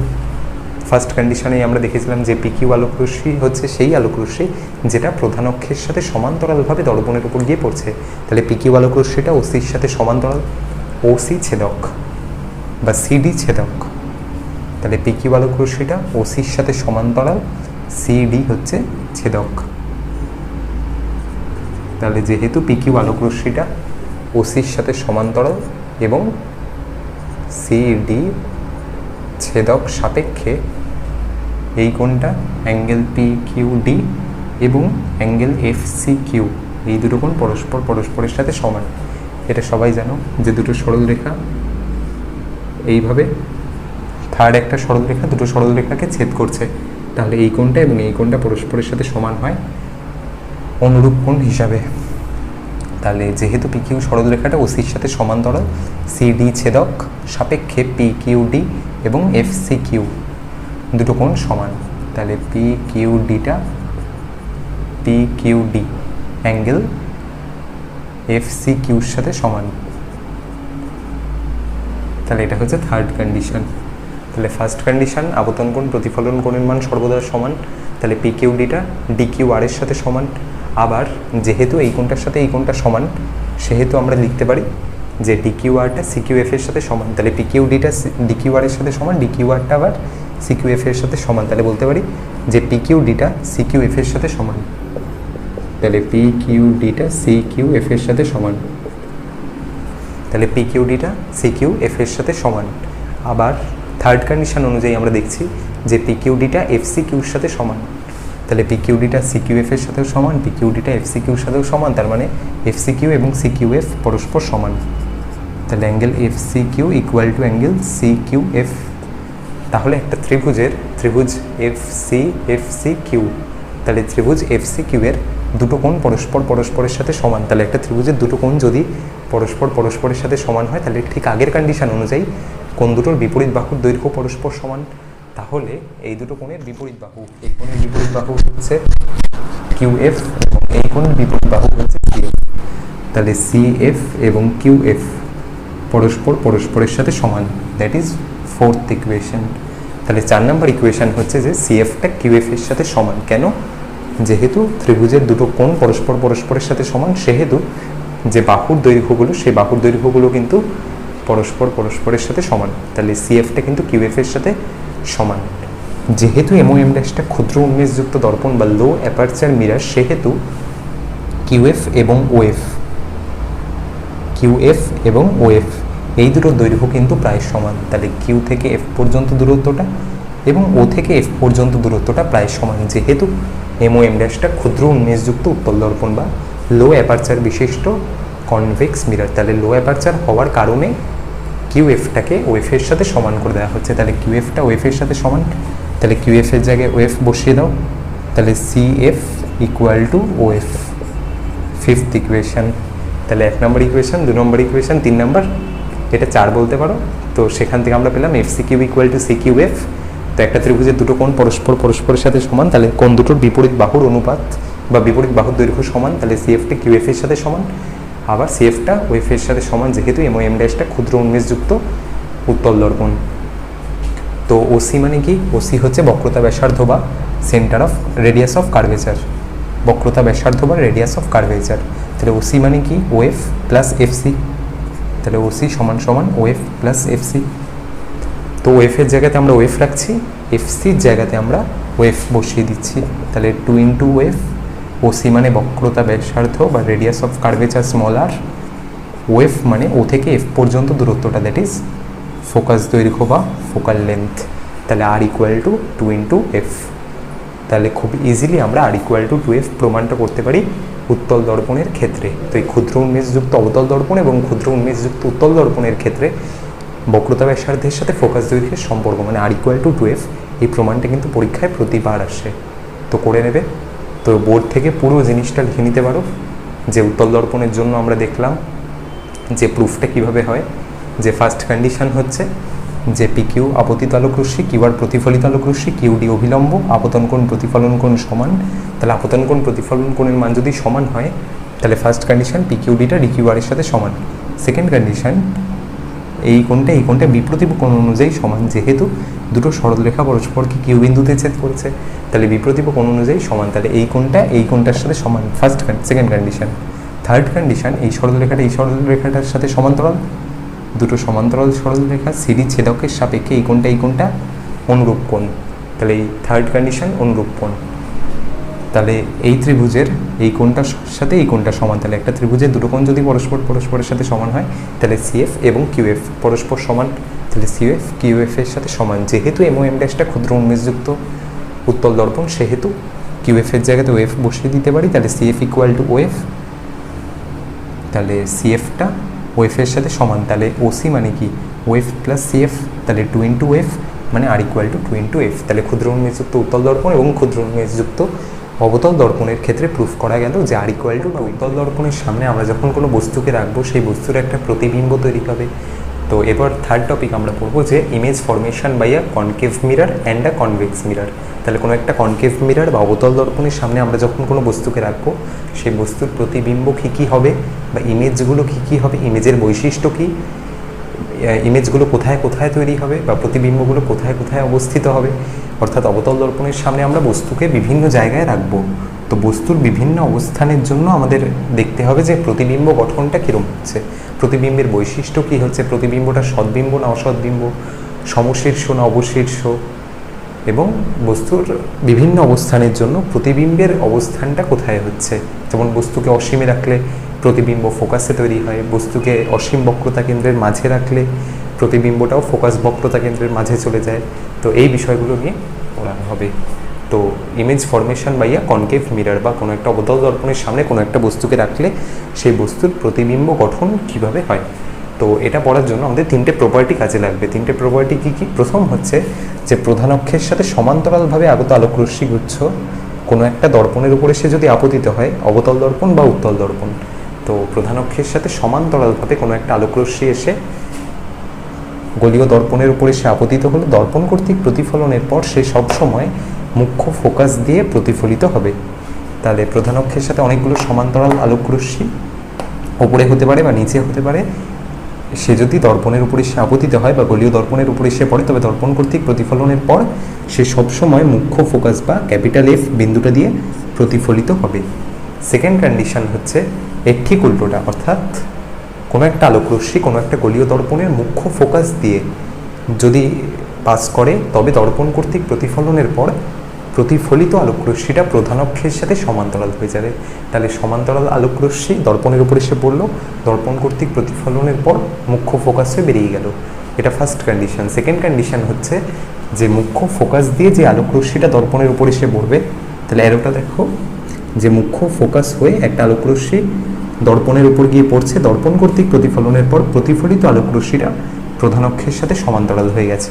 তাহলে এটা সেকেন্ড কন্ডিশন। থার্ড কন্ডিশন হচ্ছে যে কোনো একটা গলীয় দর্পণের যে বক্রতা কেন্দ্র বা সেন্টার অফ কার্ভেচার, সেই সেন্টার অফ কার্ভেচার দিয়ে কোনো একটা আলোকরশ্মি যদি দর্পণের উপর এসে পড়ে তবে দর্পণ কর্তৃক প্রতিফলনের পর সে সেই পথেই ফিরে আসবে। কেন? লম্ব আপতন বা নর্মাল ইনসিডেন্স এর মূল কারণ। নর্মাল ইনসিডেন্স মানে যে বক্রতা কেন্দ্র দিয়ে যে আলোকরশ্মিটা দর্পণের উপর গিয়ে পড়বে সেই আলোকরশ্মিটা এই গলীয় দর্পণের সাথে লম্ব হবে বা গলীয় দর্পণের উপর পারপেন্ডিকুলার হবে।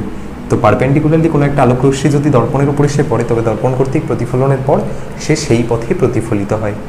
তাহলে বক্রতা কেন্দ্র দিয়ে যে আলোকরশ্মিটা পাস করবে বা কোনো একটা গলীয় দর্পণের উপরে গিয়ে আপতিত হবে তবে দর্পণ কর্তৃক প্রতিফলনের পর আলোকরশ্মিটা সেই পথে প্রতিফলিত হবে।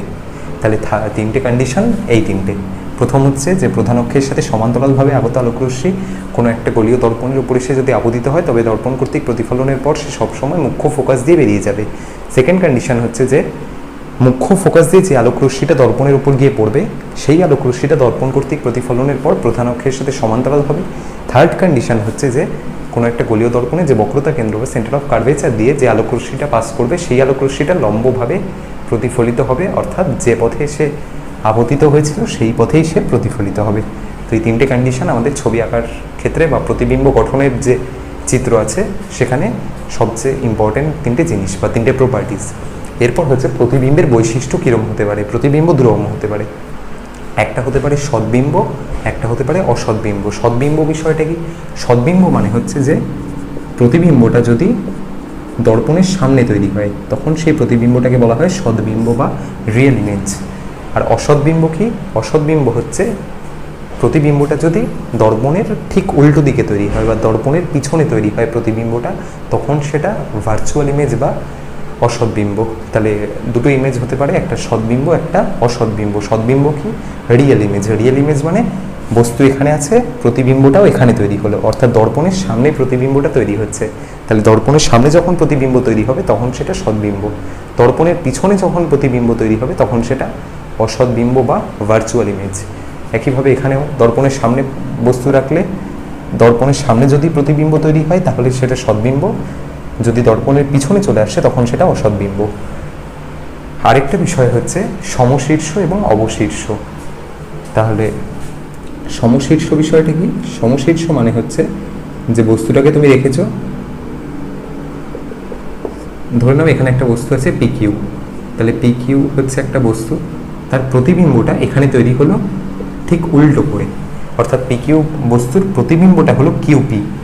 তাহলে এই বিন্দুটা হচ্ছে পি, এই বিন্দুটা হচ্ছে কিউ। তাহলে কিউপি প্রতিবিম্ব তৈরি হলো। তাহলে বস্তুটাকে সোজা আমরা রেখেছিলাম কিন্তু তার জন্য ঠিক উল্টো প্রতিবিম্ব এলো, তখন সেটাকে বলা হয় অবশীর্ষ বা উল্টানো আকৃতির প্রতিবিম্ব। অর্থাৎ বস্তুটাকে সোজা রাখা হয়েছিল কিন্তু প্রতিবিম্বটা উল্টো এসছে, তখন সেটা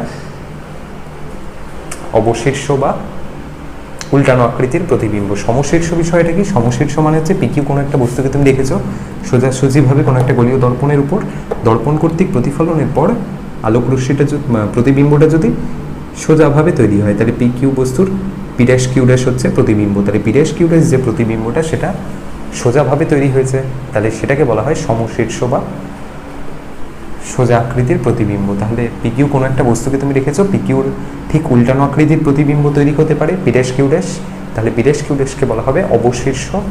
এবং পিকিউ বস্তুর ঠিক সোজা আকৃতির প্রতিবিম্ব যদি তৈরি হয় তখন সেটাকে বলা হবে সমশীর্ষ। এরপর প্রতিবিম্ব দুরকম আরও হতে পারে, যে বস্তুকে রেখেছো, বস্তুর থেকে ছোট আকৃতির প্রতিবিম্ব তৈরি হলো, তখন বলতে হবে যে খর্বাকৃতি আকৃতির প্রতিবিম্ব তৈরি হয়েছে, অথবা বস্তুর থেকে বৃহৎ আকৃতির প্রতিবিম্ব তৈরি হতে পারে, অর্থাৎ বড় প্রতিবিম্ব তৈরি হতে পারে, তখন বলা হয় যে বিবর্ধিত প্রতিবিম্ব তৈরি হয়েছে বা ম্যাগনিফাইড প্রতিবিম্ব তৈরি হয়েছে। তো এই তিনটে কন্ডিশন মেইনলি আছে যে আমাদের ছবি আঁকার জন্য এই তিনটে প্রপার্টিজ লাগবে। প্রথম হচ্ছে যে প্রধান অক্ষের সাথে সমান্তরালভাবে যতগুলো আলো এসে দর্পণের উপর এসে পড়বে দর্পণ কর্তৃক প্রতিফলনের পর সব কটা মুখ্য ফোকাস দিয়ে বেরিয়ে যাবে। সেকেন্ড কন্ডিশন, যে আলোকরশ্মিটা মুখ্য ফোকাস দিয়ে দর্পণের উপর এসে পড়বে দর্পণ কর্তৃক প্রতিফলনের পর সে প্রধান অক্ষের সাথে সমান্তরালভাবে বেরিয়ে যাবে। থার্ড কন্ডিশন, যে আলোকরশ্মিটা বক্রতা কেন্দ্র বা সেন্টার অফ কার্ভেচার দিয়ে পাস করবে সেই আলোকরশ্মিটা লম্বভাবে প্রতিফলিত হবে, অর্থাৎ যে পথে আলোকরশ্মিটা গেছিল সেই পথেই আলোকরশ্মিটা প্রতিফলিত হবে। এবং যদি দর্পণের সামনে প্রতিবিম্ব তৈরি হয় তখন সদ্বিম্ব, দর্পণের পিছনে প্রতিবিম্ব তৈরি হলে অসদ্বিম্ব। বস্তু সোজা আছে, প্রতিবিম্ব যদি সোজাসুজি থাকে তাহলে সমশীর্ষ, বস্তু সোজা আছে প্রতিবিম্ব যদি তার ঠিক উল্টো থাকে তখন সেটা অবশীর্ষ আকারের প্রতিবিম্ব। তো এরপর আমরা অবতল দর্পণের জন্য ইমেজ ফরমেশন দেখব। তো image formation by a concave mirror. তারপর দেখবো image formation by convex mirror, অর্থাৎ অবতল দর্পণের সামনে কোনো একটা বস্তুকে রাখলে বস্তুর প্রতিবিম্ব কীরকম তৈরি হয়, অথবা উত্তল দর্পণের সামনে কোনো একটা বস্তুকে রাখলে বস্তুর প্রতিবিম্ব কোথায় তৈরি হয়। তো ফার্স্ট কন্ডিশন হচ্ছে বস্তু অসীমে অবস্থিত। এবার আমরা কোনো একটা অবতল দর্পণের বিভিন্ন অবস্থানে বস্তুকে রাখবো। প্রথমে অসীমে রাখবো, তারপর অসীম বক্রতা কেন্দ্রের মাঝে রাখবো, তারপরে বক্রতা কেন্দ্রে রাখবো, তারপরে ফোকাস বক্রতা কেন্দ্রের মাঝে রাখবো, তারপর ফোকাসে রাখবো, তারপর ফোকাস এবং মেরুর মাঝে রাখবো। অর্থাৎ এই 6টা কন্ডিশনে বা 6টা অবস্থানে আমরা বস্তুকে রাখবো। তার জন্য প্রতিবিম্বের বৈশিষ্ট্য কী হবে, প্রতিবিম্বের অবস্থান কী হবে, প্রতিবিম্বের নেচার কী হবে, সব কিছু দেখতে হবে। তো ফার্স্ট কন্ডিশন হচ্ছে বস্তু অসীমে আছে। এবার বস্তুর দূরত্বকে আমরা মেজার করি সবসময় পোল বা মেরু থেকে, এবং মেরু থেকে যে দূরত্বটা সেটাকে বলা হয় ইউ। ইউ দিয়ে আমরা বস্তুর দূরত্বকে মেজার করি। অর্থাৎ কোনো একটা গোলীয় দর্পণের জন্য মেরু হচ্ছে ফিক্সড বিন্দু, তাহলে মেরু থেকে বস্তুর দূরত্ব যে এটা সেটাকে বলা হয় ইউ। তাহলে ইউ দিয়ে আমরা মেজার করি, এবং প্রতিবিম্বের দূরত্বকে বলা হয় ভি। তাহলে আমাদের ভিটা ডিনোট করতে হবে যে ভিটা কত, অর্থাৎ প্রতিবিম্বটা কোথায় তৈরি হবে। তাহলে ফার্স্ট কন্ডিশন হচ্ছে বস্তু অসীমে অবস্থিত। তাহলে কোনো একটা অবতল দর্পণের সামনে কোনো একটা অসীম দূরত্বে থাকা বস্তুকে আমরা রেখেছি। তাহলে সেক্ষেত্রে আমাদের দেখতে হবে প্রতিবিম্ব কোথায় তৈরি হচ্ছে। তাহলে ধরে নাও এটা একটা অবতল দর্পণ, M O M dash, M O M dash. তাহলে ও হচ্ছে গোলীয় দর্পণটির পোল বা মেরু। ও থেকে সি পর্যন্ত একটা সোজাসুজি লাইন, যেটাকে বলা হয় প্রধান অক্ষ বা প্রিন্সিপাল অ্যাক্সিস, এবং ও থেকে সি পর্যন্ত যে দূরত্বটা সেই দূরত্বটাকে বলা হয় রেডিয়াস অফ কার্ভেচার বা বক্রতা ব্যাসার্ধ। সি হচ্ছে বক্রতা কেন্দ্র। এগুলো এখানে নোটেশন করতে হবে না। এবার বস্তুটা অসীমে আছে। অসীমে আছে মানে ধরে নাও এখান থেকে এই মেরু থেকে অনেকটা দূরে অবস্থিত আছে। তাহলে ধরে নাও এখানে বস্তুটা আছে। তাহলে এখানে যদি কোনো বস্তু থাকে, তাহলে বস্তু থেকে আগত আলোকরশ্মিগুলো সমান্তরালভাবে গোলীয় দর্পণের উপর এসে পড়বে। তাহলে অনেকগুলো সমান্তরাল আলোকরশ্মি আমরা অঙ্কন করব এক্ষেত্রে। তাহলে এটা একটা প্যারালাল রেজ, এটা একটা প্যারালাল রেজ, এর মাঝে একটা প্যারালাল রেজ দিতে পারো এরকম।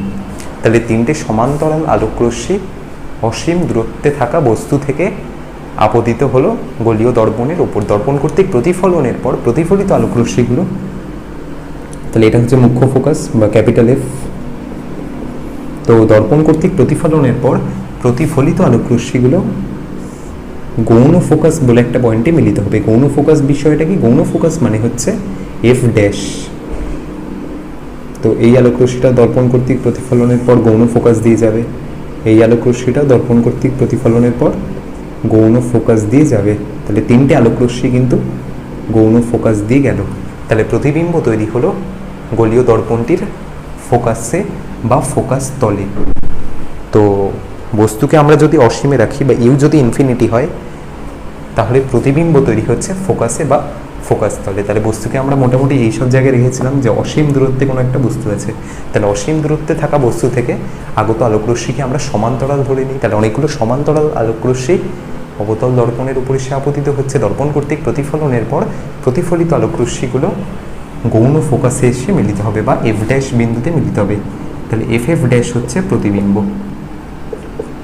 এফ এফ ড্যাশ হচ্ছে প্রতিবিম্ব। এফ থেকে এফ ড্যাশ যে দূরত্বটা, সেই দূরত্বে হচ্ছে প্রতিবিম্ব তৈরি হয়েছে। তাহলে প্রতিবিম্বের বৈশিষ্ট্য কি? প্রতিবিম্বটা দর্পণের সামনে তৈরি হয়েছে, দর্পণ তার সামনে প্রতিবিম্ব তৈরি হয়েছে। তাহলে প্রতিবিম্বটা সদ্বিম্ব বা রিয়েল ইমেজ।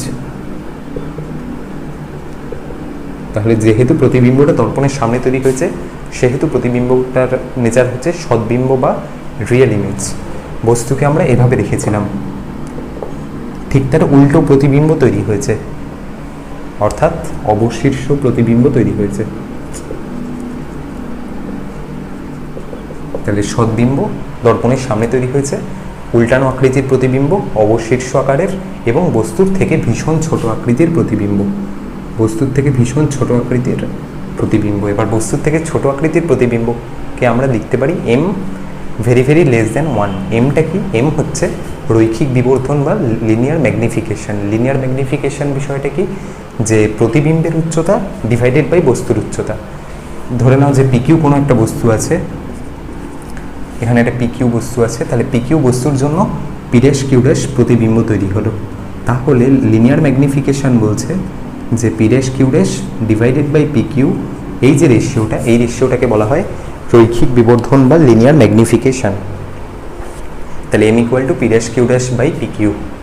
তাহলে এক্ষেত্রে পি ড্যাশ কিউ ড্যাশ বা প্রতিবিম্বটা ভীষণ ছোট বস্তুর থেকে, তাহলে এম ইকুয়াল টু বস্তুর উচ্চতা বাই প্রতিবিম্বের উচ্চতা বাই বস্তুর উচ্চতা। তাহলে বস্তুর উচ্চতা বা বস্তুর দৈর্ঘ্যটা ভীষণ ছোট, সেহেতু আমরা লিখতে পারি এমটা ভেরি ভেরি লেস দ্যান 1। বস্তুকে আমরা যদি অসীমে রাখি তাহলে অবতল দর্পণ কর্তৃক প্রতিফলনের পর প্রতিফলিত আলোকরশ্মিগুলো ফোকাসে এসে মিলিত হচ্ছিল, এবং আমরা বললাম যে প্রতিবিম্বের বৈশিষ্ট্য কী হবে না, প্রতিবিম্বটা সদ্বিম্ব, অবশীর্ষ এবং বস্তুর তুলনায় ভীষণ ভীষণ আকৃতির ছোট, অর্থাৎ এম এর ভ্যালুটা একের থেকে ভীষণ ছোট। এমটা কি রৈখিক বিবর্ধন বা লিনিয়ার ম্যাগনিফিকেশন। তো এরপর আমরা দেখব যে বস্তুটাকে আমরা অসীম এবং বক্রতা কেন্দ্রের মাঝে রেখেছি। তাহলে প্রথম কন্ডিশন আমরা অসীমে রাখলাম, তাহলে অসীমের জন্য দেখলাম যে ফোকাসে প্রতিবিম্ব তৈরি হচ্ছে। এবার আমরা অসীম এবং বক্রতা কেন্দ্রের মাঝে বস্তুটাকে রাখবো। তাহলে অসীম বক্রতা কেন্দ্রের মাঝে আমরা বস্তুটাকে রেখেছি। তাহলে ধরে নাও যে পি কিউ কোনো একটা বস্তু, তাহলে এটা হচ্ছে পি, এটা হচ্ছে কিউ। তাহলে পি কিউ কোনো একটা বস্তু অসীম এবং বক্রতা কেন্দ্রের মাঝে, তার মানে বক্রতা কেন্দ্র থেকে ঠিক বাইরে কোনো একটা বস্তু আছে। তাহলে এটা বক্রতা কেন্দ্র, এটা ফোকাস। তাহলে পি কিউ বস্তুটা অসীম এবং বক্রতা কেন্দ্রের মাঝে আছে।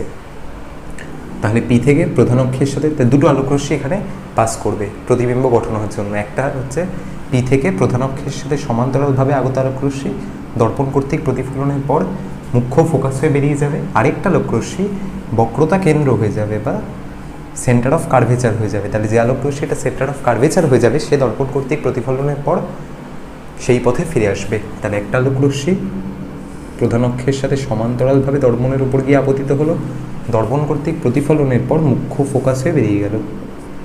এই অ্যারোগুলো দেওয়া মেইন, হ্যাঁ অ্যারোগুলো দিতেই হবে, অ্যারোগুলো না দিলে আলোর যে গতিপথ বা ডিরেকশন সেটা বোঝা যাবে না। তাহলে পি কিউ একটা বস্তুকে রেখেছি, তাহলে পি থেকে প্রধান অক্ষের সাথে সমান্তরালভাবে কোনো একটা আলোকরশ্মি এসে দর্পণ কর্তৃক প্রতিফলনের পর মুখ্য ফোকাস হয়ে বেরিয়ে গেল। আরেকটা আলোকরশ্মি বক্রতা কেন্দ্র হয়ে যাবে, তাহলে সেন্টার অফ কার্ভেচার হয়ে আরেকটা আলোকরশ্মি যাবে। তাহলে যে আলোকরশ্মিটা সেন্টার অফ কার্ভেচার হয়ে যাবে সে লম্বভাবে প্রতিফলিত হবে, অর্থাৎ আলোকরশ্মিটা এভাবে এসে পড়লো দর্পণের পর, দর্পণ কর্তৃক প্রতিফলনের পর সে আবার পুনরায় এই পথে ফিরে এলো।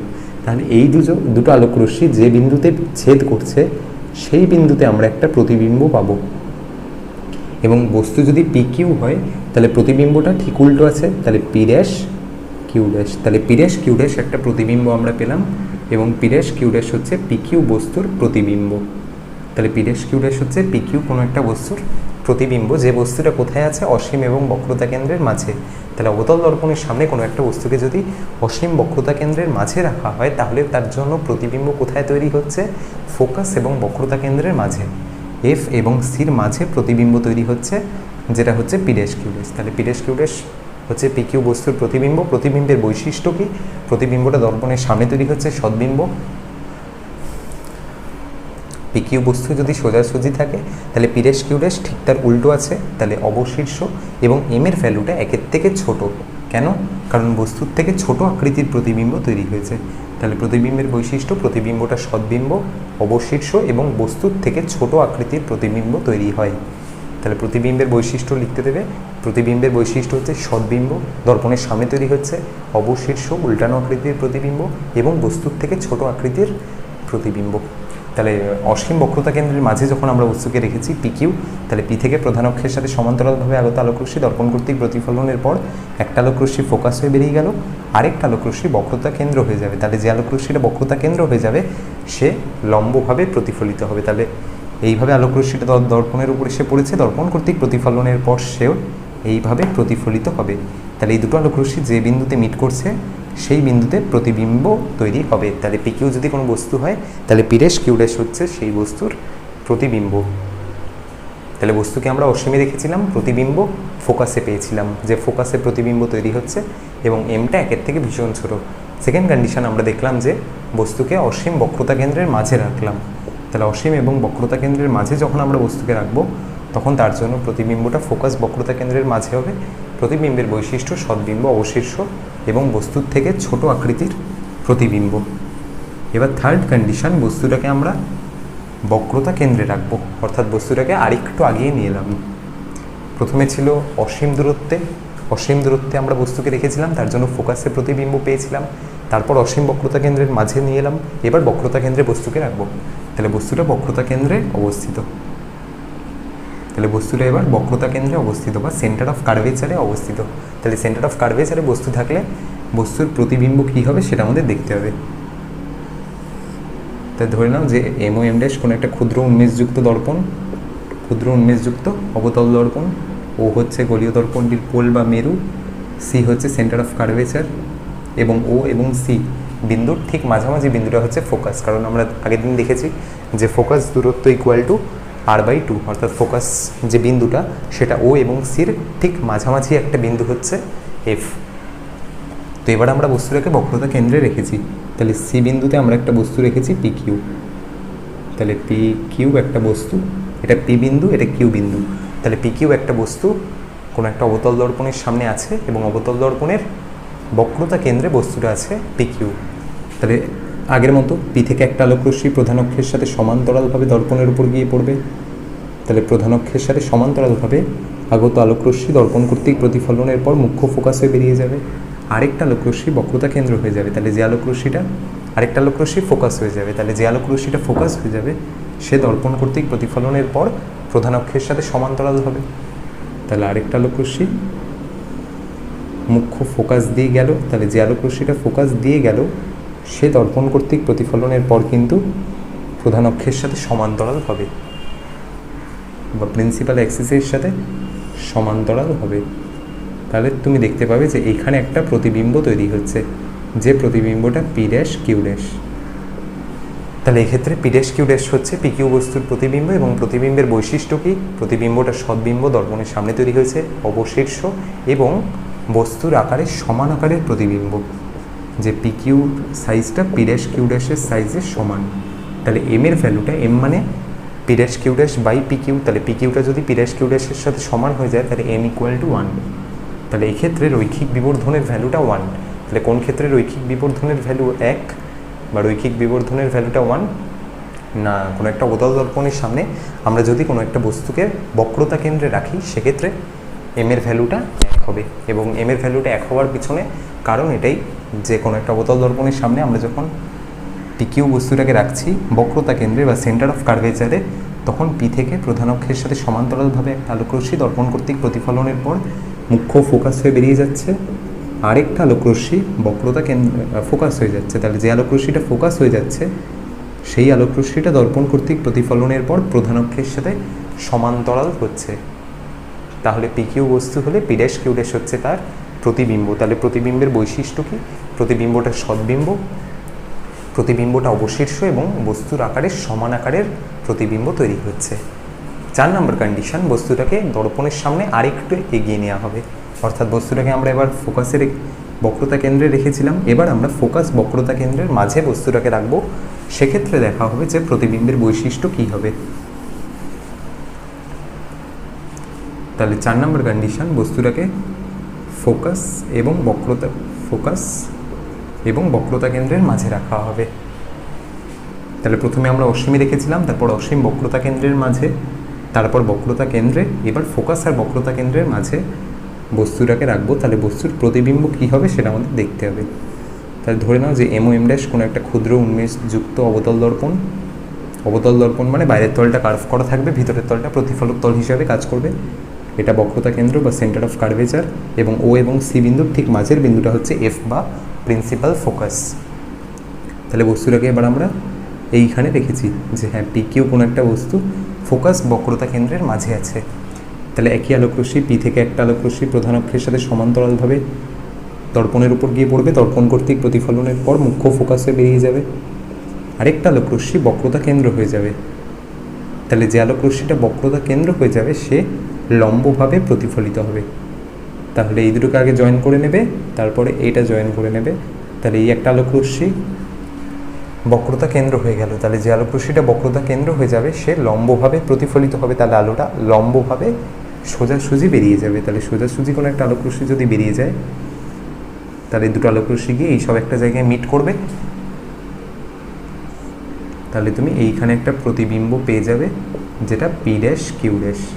তাহলে পি কিউ কোনো একটা বস্তুকে সোজা রেখেছিলাম, পি ড্যাশ কিউ ড্যাশ ঠিক তার উল্টো একটা প্রতিবিম্ব তৈরি হলো এবং প্রতিবিম্বটা ম্যাগনিফাইড প্রতিবিম্ব বা বিবর্ধিত প্রতিবিম্ব তৈরি হয়েছে, কারণ পি কিউর থেকে পি ড্যাশ কিউ ড্যাশের আকার অনেক বড়।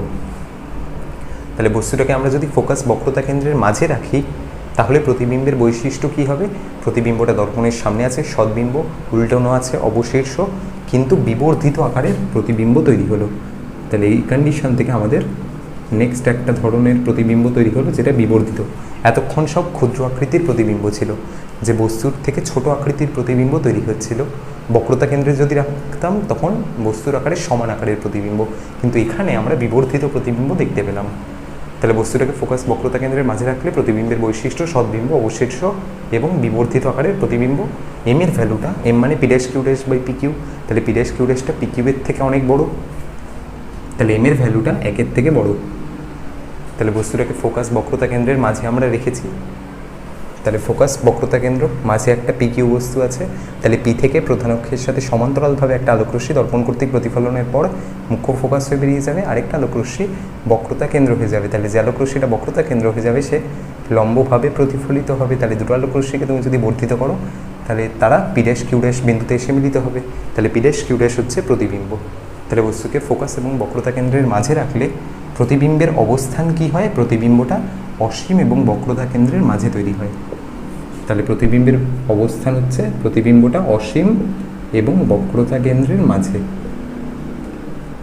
তৈরি হচ্ছে। তাহলে বস্তুকে আমরা ফোকাস বক্রতা কেন্দ্রের মাঝে রাখলাম, প্রতিবিম্বটা অসীম বক্রতা কেন্দ্রের মাঝে তৈরি হলো। এরপরের কন্ডিশন, বস্তুটাকে আমরা ফোকাসে রাখবো। তাহলে বস্তুকে যদি ফোকাসে রাখি তাহলে তার জন্য প্রতিবিম্ব কী হবে বা প্রতিবিম্বের বৈশিষ্ট্য কী হবে এবং প্রতিবিম্বের অবস্থান কী হবে, যে কোথায় প্রতিবিম্বটা তৈরি হবে। তাহলে ধরে নাও যে এম ও এম ড্যাশ কোনো একটা ক্ষুদ্র উন্মেষযুক্ত অবতল দর্পণ। অবতল দর্পণ মানে গোলীয় দর্পণটির বাইরের তলটা প্রতিফলক তল হিসাবে কাজ করছে না, ভিতরের তলটা প্রতিফলক তল হিসাবে কাজ করছে। তাহলে ও হচ্ছে গোলীয় দর্পণটির পোল বা মেরু, সি হচ্ছে বক্রতা কেন্দ্র বা সেন্টার অফ কার্ভেচার, এফ হচ্ছে মুখ্য ফোকাস বা প্রিন্সিপাল ফোকাস। তাহলে বস্তুটাকে এবার আমরা ফোকাসে রেখেছি। তাহলে বস্তুটা ফোকাসে অবস্থিত। তাহলে বস্তুটাকে যখন আমরা ফোকাসে রাখবো, যে পি কিউ কোনো একটা বস্তু আছে, তো পি কিউ বস্তুটাকে আমরা গোলীয় দর্পণটির মুখ্য ফোকাসে রাখছি।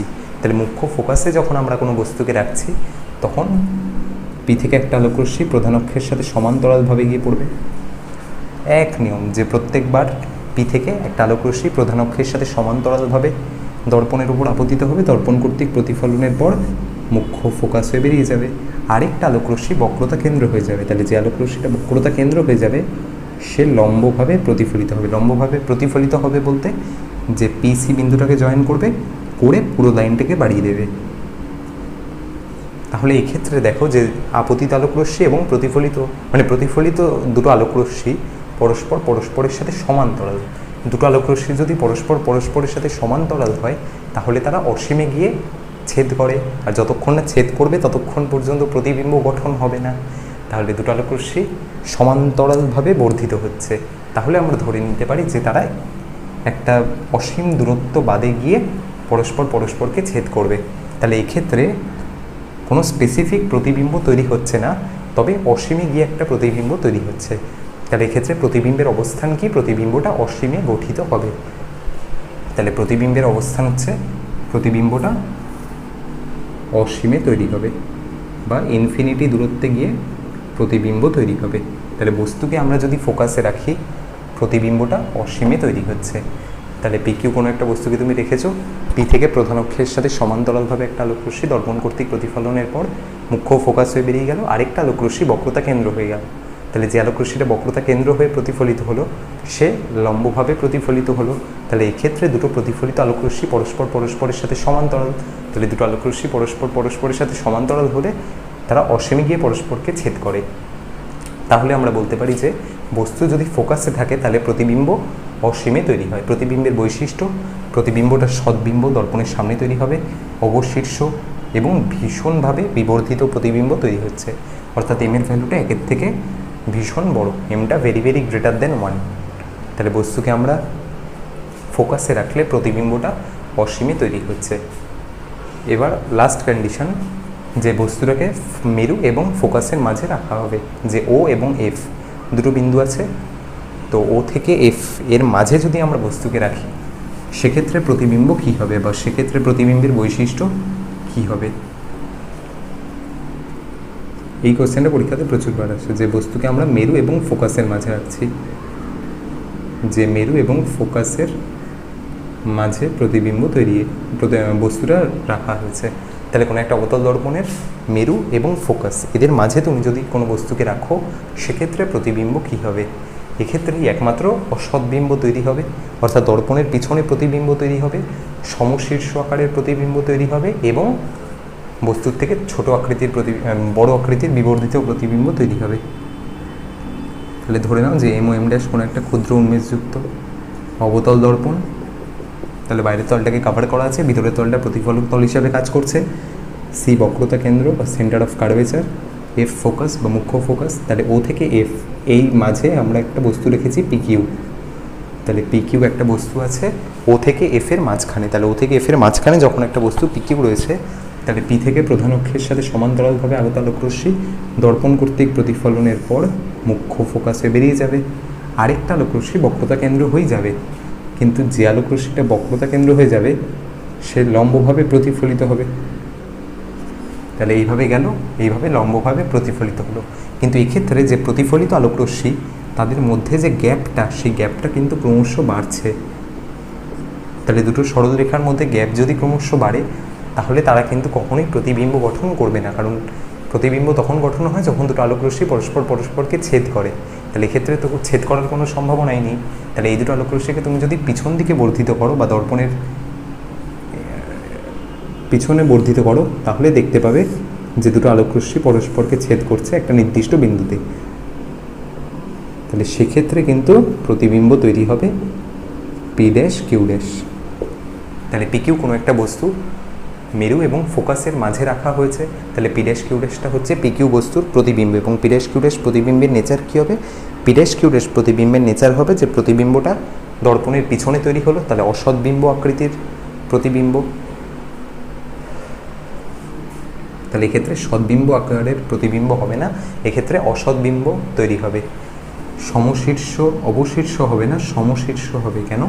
কারণ পি কিউ বস্তুটা সোজাসুজি আছে, পি ড্যাশ কিউ ড্যাশ প্রতিবিম্বটাও সোজাসুজি আছে, এবং বিবর্ধিত আকৃতির প্রতিবিম্ব তৈরি হবে, যে হ্যাঁ পি কিউর থেকে পি ড্যাশ কিউ ড্যাশের আকার অনেক বড়, তাহলে এমটা একের থেকে বড়, তাহলে এমটা গ্রেটার দেন 1। তাহলে বস্তুকে অবতল দর্পণের বিভিন্ন অবস্থানে রাখলে বস্তুর এই 6 রকম প্রতিবিম্ব তৈরি হয়। যে বস্তুকে আমরা অসীমে রেখেছিলাম, প্রতিবিম্বটা ফোকাসে তৈরি হয়েছিল। বস্তুটাকে অসীম বক্রতা কেন্দ্রের মাঝে রেখেছিলাম, প্রতিবিম্বটা ফোকাস বক্রতা কেন্দ্রের মাঝে হয়েছিল। বস্তুটাকে বক্রতা কেন্দ্রে রেখেছিলাম, প্রতিবিম্বটাও বক্রতা কেন্দ্রে তৈরি হয়েছিল।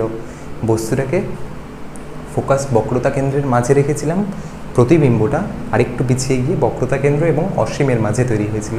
বস্তুকে ফোকাসে রেখেছিলাম, প্রতিবিম্ব অসীমে তৈরি হয়েছিল, এবং লাস্ট কন্ডিশন ইজ বস্তুকে মেরু এবং ফোকাসের মাঝে রেখেছিলাম।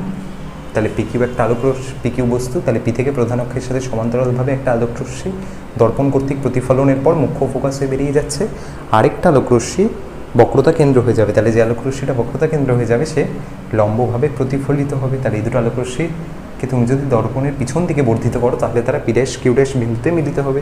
তাহলে পি ড্যাশ কিউ ড্যাশ হচ্ছে প্রতিবিম্ব, এবং প্রতিবিম্বটা অসৎ বিম্ব। কেন?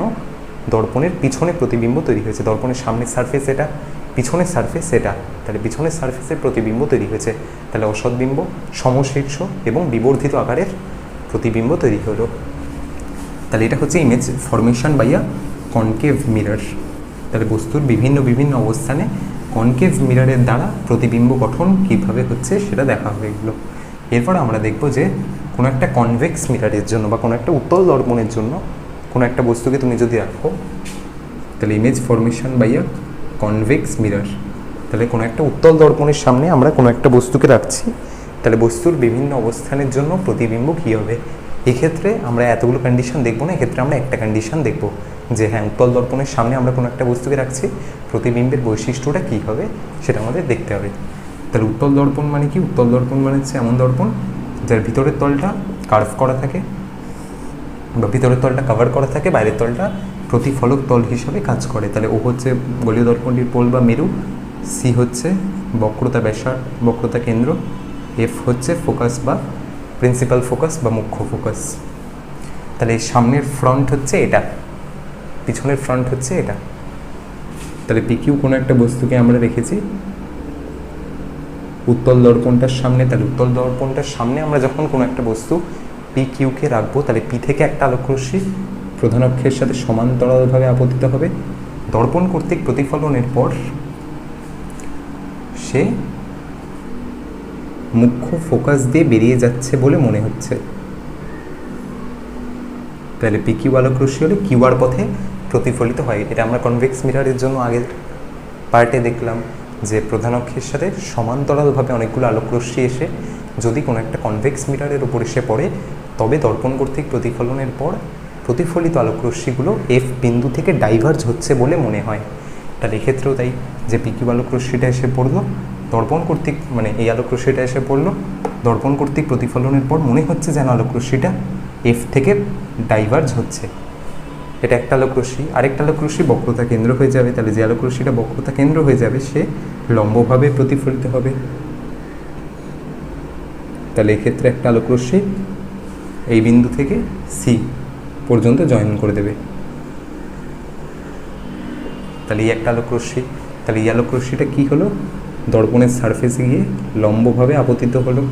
যে হ্যাঁ, পি থেকে একটা আলোকরশ্মি এইভাবে আপতিত হলো, যেটা বক্রতা কেন্দ্র হয়ে যাচ্ছে, এবং বক্রতা কেন্দ্র হয়ে যাওয়ার ফলে এক্ষেত্রে আমরা একটা প্রতিবিম্ব পেলাম যে হ্যাঁ, দুটো সরলরেখা পরস্পরকে ইন্টারসেক্ট করছে। তাহলে এক্ষেত্রে আমরা একটা প্রতিবিম্ব পেলাম যেটা হচ্ছে পি ড্যাশ কিউ ড্যাশ। তাহলে পি কিউ কোনো একটা বস্তু হলে পি ড্যাশ কিউ ড্যাশ হচ্ছে তার প্রতিবিম্ব, এবং পি ড্যাশ কিউ ড্যাশ প্রতিবিম্বের নেচার কি, প্রতিবিম্বটা দর্পণের পিছনে তৈরি হয়েছে, তাহলে প্রতিবিম্বটা অসৎ বিম্ব। প্রতিবিম্বটা পি কিউ বস্তু পি ড্যাশ কিউ ড্যাশ আকৃতিতে ছোট হয়ে গেছে, তাহলে ক্ষুদ্র আকৃতির প্রতিবিম্ব, অর্থাৎ এম এর ভ্যালুটা একের থেকে ছোট। এম মানে P dash Q dash by P Q, তাহলে পি ড্যাশ কিউ ড্যাশটা ছোট আছে, তাহলে এমটা একের থেকে ছোট। থার্ড কন্ডিশন হচ্ছে প্রতিবিম্বটা সমশীর্ষ আকারের প্রতিবিম্ব। কেন সমশীর্ষ? পি কিউ বস্তু সোজাসুজি আছে দর্পণের উপর, প্রধান অক্ষের উপর, পি ড্যাশ কিউ ড্যাশ প্রতিবিম্বটাও সোজাসুজি আছে। তাহলে এটাই হচ্ছে image formation by a convex mirror. তাহলে কোনো একটা কনভেক্স মিররের সামনে আমরা পি কিউ কোনো একটা বস্তুকে রেখেছি, তাহলে পি থেকে প্রধান অক্ষের সাথে সমান্তরালভাবে আগত আলোকরশ্মি দর্পণ কর্তৃক প্রতিফলনের পর মুখ্য ফোকাস দিয়ে বেরিয়ে যাচ্ছে, আরেকটা আলোকরশ্মি বক্রতা কেন্দ্র হয়ে যাচ্ছে। তাহলে যে আলোকরশ্মিটা বক্রতা কেন্দ্র হয়ে প্রতিফলিত হচ্ছে সে লম্বভাবে প্রতিফলিত হচ্ছে। তাহলে এই দুটো আলোকরশ্মি পরস্পরকে পি ড্যাশ কিউ ড্যাশ বিন্দুতে ছেদ করছে, তাহলে পি ড্যাশ কিউ ড্যাশ একটা প্রতিবিম্ব আমরা পেলাম। তাহলে প্রতিবিম্বের বৈশিষ্ট্য কি? প্রতিবিম্বটা অসৎ বিম্ব, প্রতিবিম্বটা সমশীর্ষ এবং বস্তুর আকারের ক্ষুদ্র আকৃতির প্রতিবিম্ব।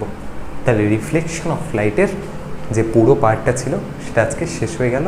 তো ভিডিওটাকে ভালো লাগলে শেয়ার করে দিও, চ্যানেলে নতুন হলে সাবস্ক্রাইব করে দিও। Thank you.